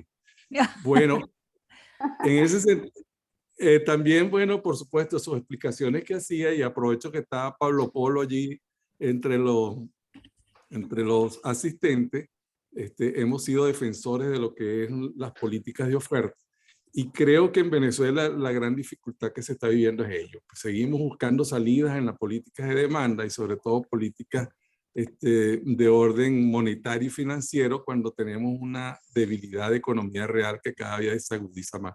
En una oportunidad, hace más de una década, pues empecé a hablar del problema de una desbolivarización en Venezuela. En su momento, pues lo tomaron hasta como un chiste, pero para mí era una situación grave que hoy en día, pues el tiempo y las situaciones de alguna manera refrescan esas inquietudes.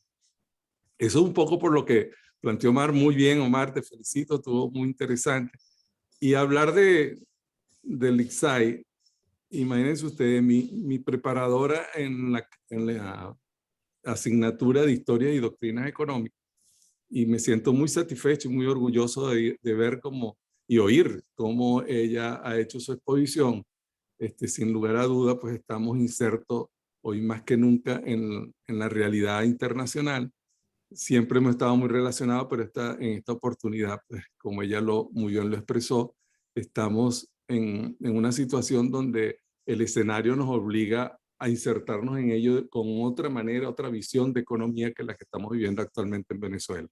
Y Virginia, bueno, tantos recuerdos de orden académico, de compartir académico en nuestra escuela de economía, pero lo voy a resumir tomando en consideración pues precisamente la materia donde tuve a casi todos ustedes allí, porque aparte de ser fundador de la cátedra, porque antes existía solamente la materia cuando yo estudiaba, pero nosotros nos propusimos crear la cátedra de Historia, Historias, Doctrina y Sistemas Económicos, pero sobre todo en la parte de historia me hizo recordar las deliberaciones que hacíamos cuando analizábamos la Primera y Segunda Guerra Mundial.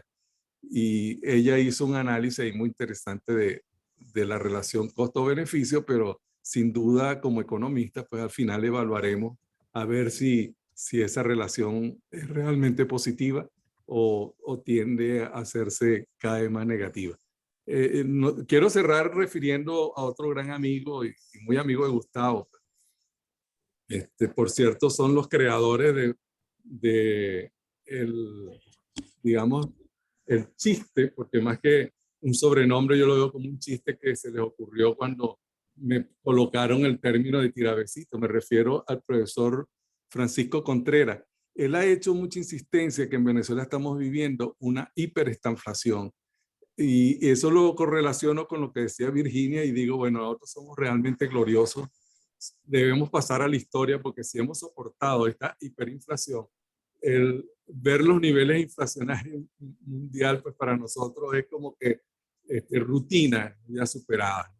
Bueno, esta era una visión muy general, por supuesto, reitero la satisfacción de poder estar compartiendo con ustedes en todos estos eventos y quiero concluir porque dentro de los procesos de reactivación, aquí en el edificio pareciera que están reactivando las reconstrucciones y entonces no sé si oyen el ruido, pero a mí me está atacando mucho una reparación que están haciendo uno de los vecinos, por eso quise intervenir de primero. Bueno, un saludo muy cordial a todos, de verdad muy satisfecho y como siempre pues alegre de saber de todos ustedes que están allí conectados. Muchas gracias, profe, gracias por profe. venir. Gracias. Adelante, Gaby. Gaby, y después de Gaby, Lixay, que no puede levantar la mano porque no le permite la plataforma, pero está apuntada. Ok, sí, solo quería hacer un par de comentarios. Primero saludos al profesor Camacaro, que desde hace tanto tiempo que no hemos estado en contacto, qué bueno verlo por acá. Las tres exposiciones, presentaciones muy buenas y me gustó cómo se fue hilando y tratando de conseguir un tema que las une y como conclusión no es tanto pregunta, sino agregando, ¿no? Es como que definitivamente hay un cambio del orden mundial y volviendo a la recuperación de Venezuela, que definitivamente no es tal, pero es un comienzo, que no va a terminar de funcionar si no hay un cambio político, eso lo sabemos. Pero aún así, Omar hablaba de recuperar actividades tradicionales y yo no estoy segura que vayamos a volver a eso, y eso se hila con lo que Lixay dijo y luego con la exposición de Virginia, en el sentido de que yo creo que después de todas estas situaciones va a haber una economía bastante diferente. Volver a los fósiles, ya, en todas las exposiciones vimos que ese no va a ser el camino. Ahora, igual sí va a haber todavía extracción y es una cosa que no cambia de un día a otro, pero ¿qué tanto le conviene a Venezuela invertir en esa actividad que está en el piso cuando hay otros espacios?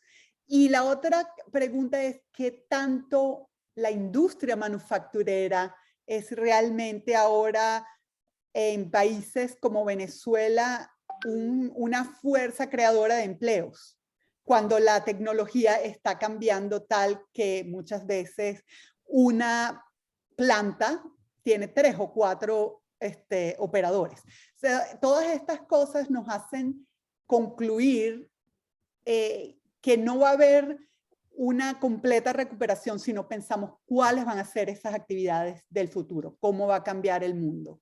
Y bueno, es mucho lo que podría extenderme aquí, podríamos discutir, pero les dejo ese pensamiento, ¿no? O sea, ¿hacia dónde vamos?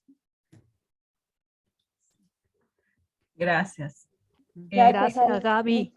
Gracias, Gaby. Le damos la palabra a Lixey, por favor, y después mi tocaya, Sonia y Natalia. Bueno, muchísimas gracias.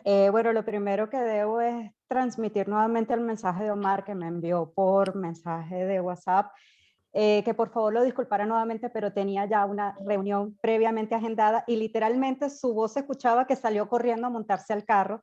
Pero bueno, quería también él resaltar el hecho de su agradecimiento porque lo invitáramos y bueno, por el aprecio que siempre tuvo también para Gustavo. Así que cumplida esa tarea.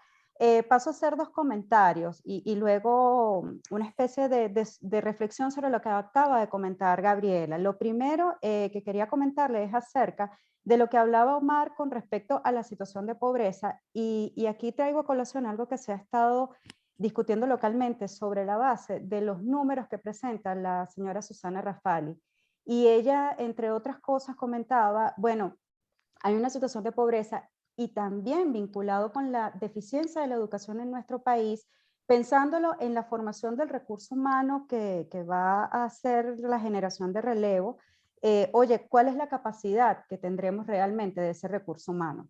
Y aquí hay que contrastar con respecto a lo que hemos tenido hasta ahorita, a esa predilección sobre ciertas actividades económicas. Y aquí lo enlazo con otra reflexión a tu pregunta, Gaby. ¿Qué tanto la industria manufacturera puede generar empleo? Yo invitaría a que pensemos, en primer lugar, de verdad, la industria o la estructura productiva de Venezuela cambió. Y aquí no es solamente de si dejamos de ser rentistas o no rentistas, no. O sea, realmente el punto es que el mundo ha avanzado, se ha adecuado tecnológicamente, no es algo que veamos nuevo. El sector servicios, por ejemplo, ha tenido un importante crecimiento, servicios de TI, servicios profesionales, servicios vinculados a la propiedad intelectual. Es decir, hay muchísimos aspectos que localmente no hemos abordado en una discusión sana en función a las recomendaciones para un eventual diseño de políticas públicas, pensando en una Venezuela que va a tener que estabilizarse y recuperar. Y eso nos tiene que llamar a la reflexión de que, mira, no es solo para la industria de la construcción, no es solo para la industria petrolera, o sea, ¿qué hace falta? Y realmente, ¿qué podemos fomentar a nivel de esas capacidades productivas? Y realmente, ¿qué podemos entonces enlazar? Y allí rescato que es necesario mantener esa visión integral en el diseño de políticas públicas y sobre todo con lo complejo que tenemos en el país y con lo complejo que va el mundo. O sea, si ustedes me lo preguntan, mira, cada vez que yo veo cómo va el proceso en el resto de nuestros vecinos en la región y cómo veo a nuestro país, oye, es muy grande cada vez la tarea que hay que hacer, porque lo primero que tenemos que internalizar son estos aspectos. Y finalmente voy con un comentario con respecto a lo que planteaba Virginia, de esta situación, de ese aprovechamiento o no que podemos tener como país. Yo solamente invitaría a la reflexión porque en algún momento hice un paso por la industria petroquímica y vi cómo estuvo la industria petrolera también. O sea, el nivel de lo que tenemos hoy en día no es la PDVSA ni de hace 15, ni de hace 20 años, ni de hace 30 años. Y tenemos vamos a ponerlo en este sentido, estoy segura que el profesor Wilfredo va a decir algo con respecto a esta expresión. Tenemos un estado del arte distinto y tenemos una capacidad de respuesta distinta y tal vez yo, tanto en el sector petrolero como en el resto de las actividades productivas, invitaría a reflexionar también cuál es nuestra capacidad de absorción desde el punto de vista de nuevas tecnologías, de adecuación tecnológica. Por darles un dato, en el año 2005 se hizo un esfuerzo de hacer un estudio acerca de la obsolescencia tecnológica en la industria manufacturera y en promedio, estamos hablando en promedio en el 2005, el nivel de obsolescencia tecnológica era de aproximadamente entre 25 y 30%. Y ahí podíamos tener desviaciones dependiendo de las ramas de actividad económica.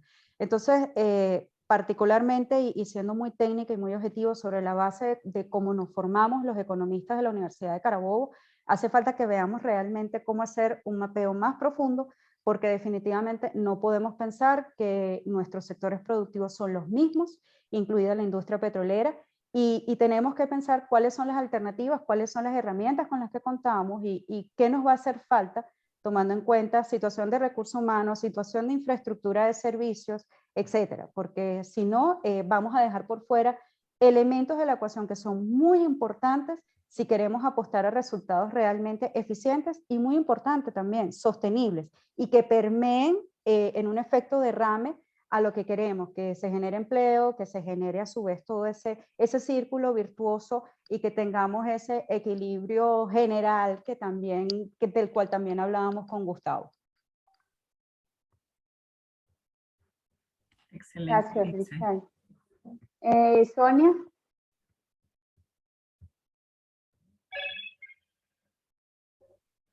Pues muchas felicidades a los tres ponentes de hoy. Creo que tocaron temas pues de mucha actualidad, que era el objetivo de esta mesa redonda. Y yo quisiera como continuar un poquito la reflexión que inició Gaby.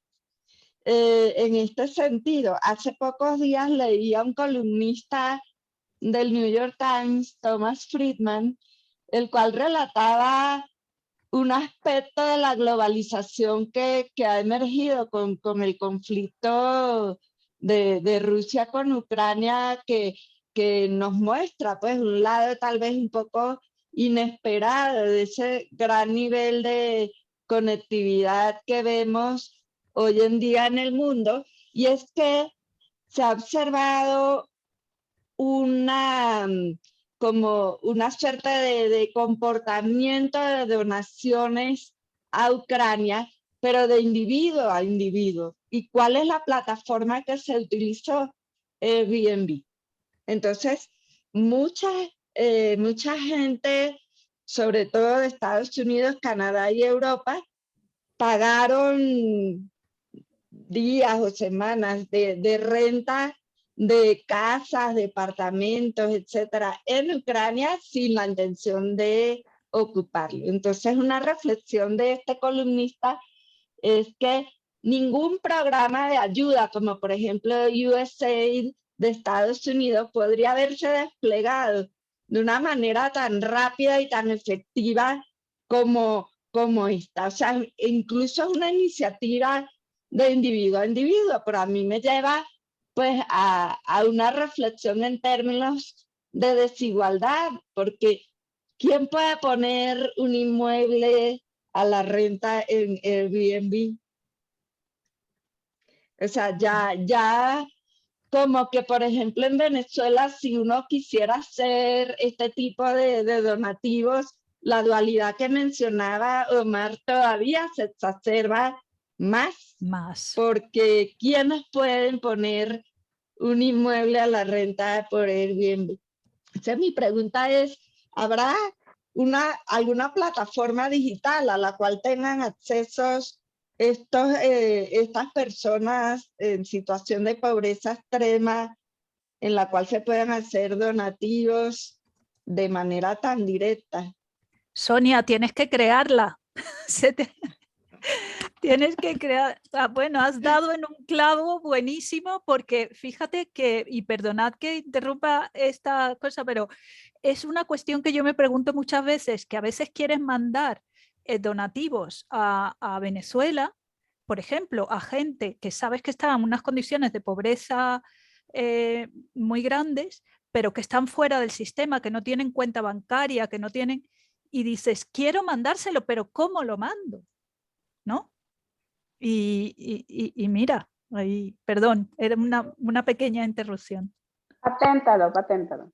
Sí, disculpen, solo un comentario, Sonia. Fíjate, efectivamente aquí tenemos unos niveles de desbancarización importantes, y adicionalmente a ello, pensar en el tema digital trae entonces a colación nuevamente la calidad, el acceso y la sostenibilidad de los servicios de infraestructura, electricidad, conexión a internet, y también el apoyo para estas personas que no son duchas en estos manejos de plataformas digitales. Entonces, en ese sentido, hay bastantes por hacer. De hecho, localmente En el caso de la Católica, del equipo que ha liderado Luis Pedro España, ellos en algún momento estuvieron precisamente presentando algunas propuestas para poder ahondar en ese sentido, porque localmente lo único que tienes, entre comillas, para ayudar a las personas con este tipo de situaciones sería el carnet de la patria, el registro patria. Y ya sabemos de qué va todo el asunto. Pues me hizo pensar en GoFundMe y todas estas plataformas de crowdfunding que se han utilizado, pero increíblemente para las situaciones en Venezuela. Pero, de nuevo, hay esa separación grande porque necesitas una cuenta en Estados Unidos. Una cosa, exactamente. O sea, que de nuevo quedan separados quien pueda tener una cuenta fuera de Venezuela y quien no. Quien tiene la tecnología y quien no. Sí. Exactamente. Y bueno, y lo que está funcionando en algunas áreas, y por ejemplo a mí lo que me está funcionando es que a través de Cele se compran los suministros, es decir, no tienes que mandar el dinero a Venezuela, perdón por la interrupción, pero quería comentar esto, no tienes que mandar el dinero, bueno, no tienes que sufrir con lo que significa mandar dinero a Venezuela, sino que si tienes la dicha de tener una cuenta Cele, o sea, una cuenta en Estados Unidos que tenga el servicio Cele, entonces se compran las medicinas en farmacias que tienen también Cele. Bueno, y lo que haces es que el familiar solicita la cotización, te la envía, y entonces y te envían los datos de la persona, de la farmacia, de la carnicería, y así. Es lo que ha sucedido también. Yo no sé, Nas, creo que hay varios comentarios, no sé si hay manos levantadas, creo que ya no, pero hay varios comentarios, no sé si gustas leerlos. Un segundo.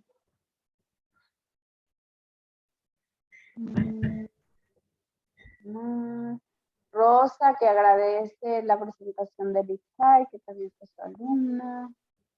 Cariños para Lixay, para Virgin. Gracias. Gracias por escuchar. Y... Gracias, Rosa. Sentí que tú y el profesor Wilfredo me estaban evaluando como en otra época. Y bueno, como Pablo estaba por ahí, me imagino que también. No, Lixay, para nada. Muy, muy orgullosa de tenerte aquí con nosotros y de verdad, súper agradecida. Siempre tú muy activa divulgando los eventos de las mesas y de verdad que agradecida por eso también, Lixay. Qué orgullo verte aquí. Como yo digo, no soy la mamá de Lixay, pero pudiese ser la hermana mayor de Lixay. Y de verdad que muy bonito verte.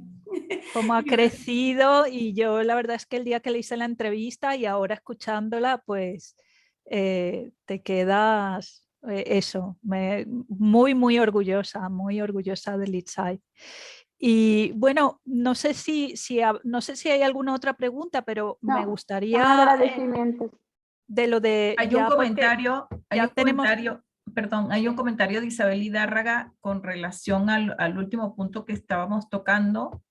Dice que hay un sistema de... A ver, Isa, ¿por qué no lo dices? Por favor. Bueno, muchas gracias. Te cuento, eso lo supe por un amigo.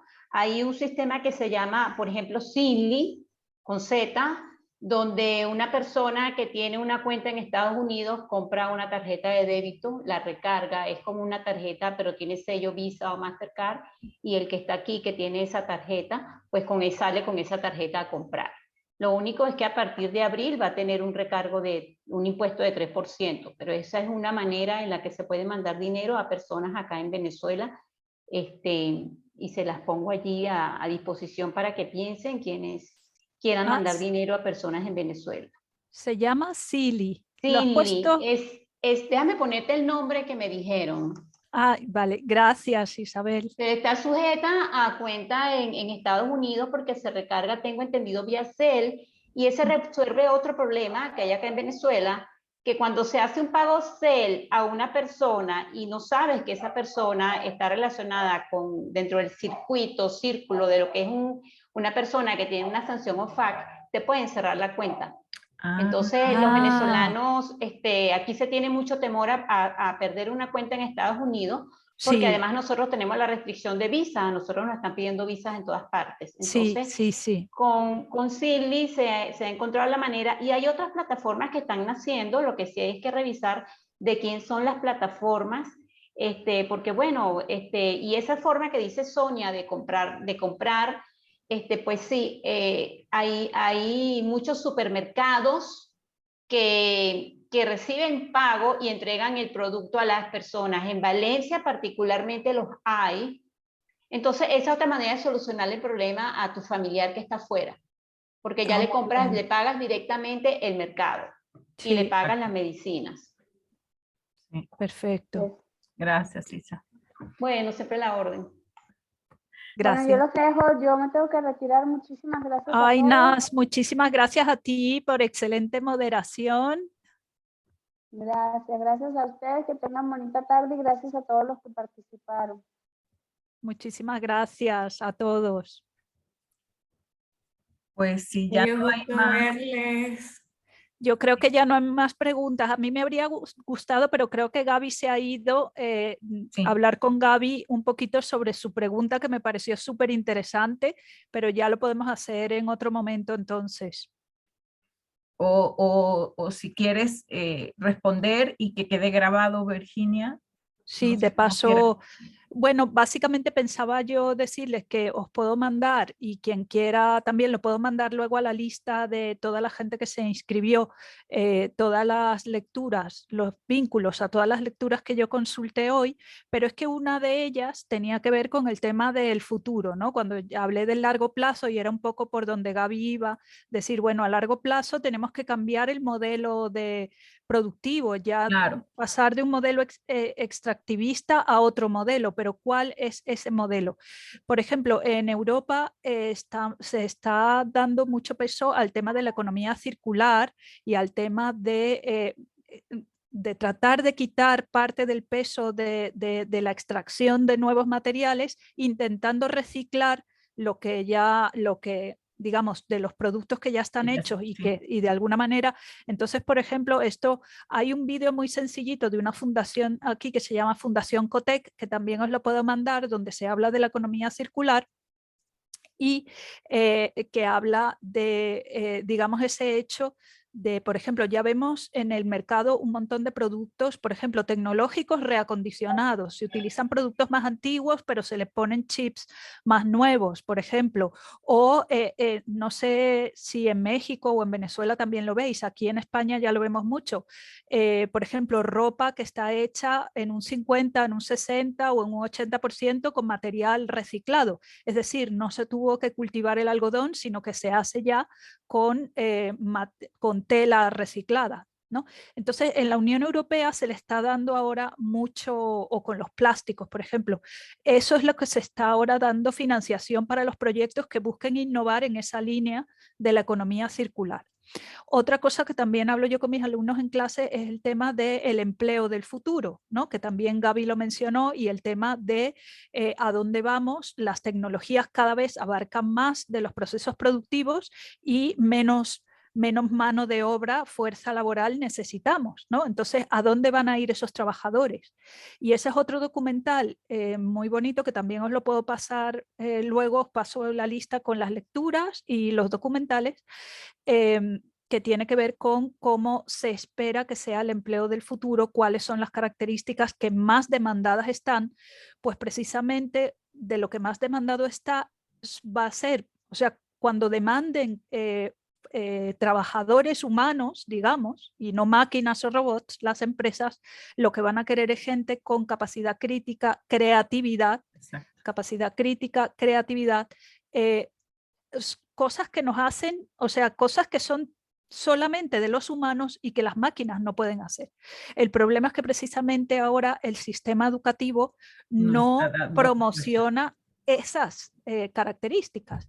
Y entonces de ahí también, bueno, esto conecta ya con nuestra siguiente mesa, que es la educación, ¿no? Que pensábamos trabajar en la siguiente mesa que tiene que ver con la educación y en particular la educación en economía, ¿no? Sí, pero cada vez más, por ejemplo, tengo un amigo que es el director de una consultoría que se llama Forética, que tiene en su cartera tiene de las más grandes empresas de aquí de España. Y lo que nos estaba contando es que las empresas ahora lo que piden, lo que buscan en los trabajadores es básicamente formar equipos de gente, pero no solamente van a contratar a licenciados en empresariales o en economía, no, contratan a licenciados en bellas artes, a licenciados en economía, en matemáticas, en física. O sea, lo que quieren es un grupo de personas filósofos interdisciplinar para, digamos, ver los problemas de una manera interdisciplinar, no solo, y a eso vamos, a eso va el mercado laboral en el futuro. Y bueno, sí es cierto que los robots y las máquinas nos van a quitar muchos empleos. Y en el documental ese que os voy a mandar, lo que pone es que, bueno, la gente que pueda permitirse ir a la universidad, de nuevo habla de una brecha grande, porque la gente que pueda permitirse ir a la universidad, que pueda permitir pagar esos conocimientos, pues va a poder acceder a los empleos bien remunerados. Pero la gente que no, se va a quedar haciendo empleos que también requieren que los haga una persona y no un robot, pero que son empleos que se pagan muy mal, como los empleos que tienen que ver con cuidar a niños o ancianos, los empleos que tienen que ver con delivery, estos temas de delivery que se están poniendo muy de moda, ¿no? Pues esos son empleos que se pagan muy mal, pero que los tiene que hacer una persona. Entonces, habla un poco también de esa dualidad. Y qué lástima que con Omar no pudimos hablar al final, porque el tema, es verdad que el tema de la desigualdad en Venezuela es un tema muy complicado y que va a ser muy difícil salir de ahí. Esta recuperación que vemos efectivamente es una recuperación muy superficial, que mientras no se recupere el tejido productivo, y ese tejido productivo no se va a recuperar con el gobierno que tenemos, porque el gobierno que tenemos lleva 20 años destruyendo a la empresa en Venezuela, con lo cual ahora no hay ninguna garantía. El dinero del petróleo va a llegar y se va a esfumar en gastos de consumo, en corrupción y en otras cosas, con lo cual eso no se va a invertir. Entonces, mientras eso no pasa, bueno, y el dinero del petróleo sí es que llega, porque Venezuela no tiene la capacidad productiva para afrontar la demanda, según he leído en expertos como Francisco Monaldi, por ejemplo. Bueno, Lissay estará más al día todavía que yo en esto, pero no tiene la capacidad para responder a corto plazo a esta demanda que se le está presentando. Entonces, bueno, podríamos estar hablando aquí horas, pero lo podemos dejar hasta aquí. Pero excelente, Virginia, porque además hiciste como una... ya como un cerrarlo todo. Un cerrar de todo, sí, entonces te lo agradecemos enormemente, porque además queda grabado y bueno, no está Gaby, pero seguro Gaby o tú lo subirán en breve. Pues agradecemos a todos. Virginia, muchísimas gracias. Lixay, gracias. Presentaciones. Hemos tenido una clase hoy maravillosa. Gracias a todos los que asistieron y ya les estaremos avisando de la 6ª mesa para mayo. Perfecto. Muchísimas gracias a ti, Sonia, por poner los medios, Rosa, por estar, y a todos los que habéis estado, Lissay, por esa excelente presentación, profesor Camacaro, por estar ahí. Y bueno, a todos los presentes y asistentes por estar. Gracias. Gracias. Esperamos esos videos y esas recomendaciones. Adiós. Hasta luego, bye. Adiós.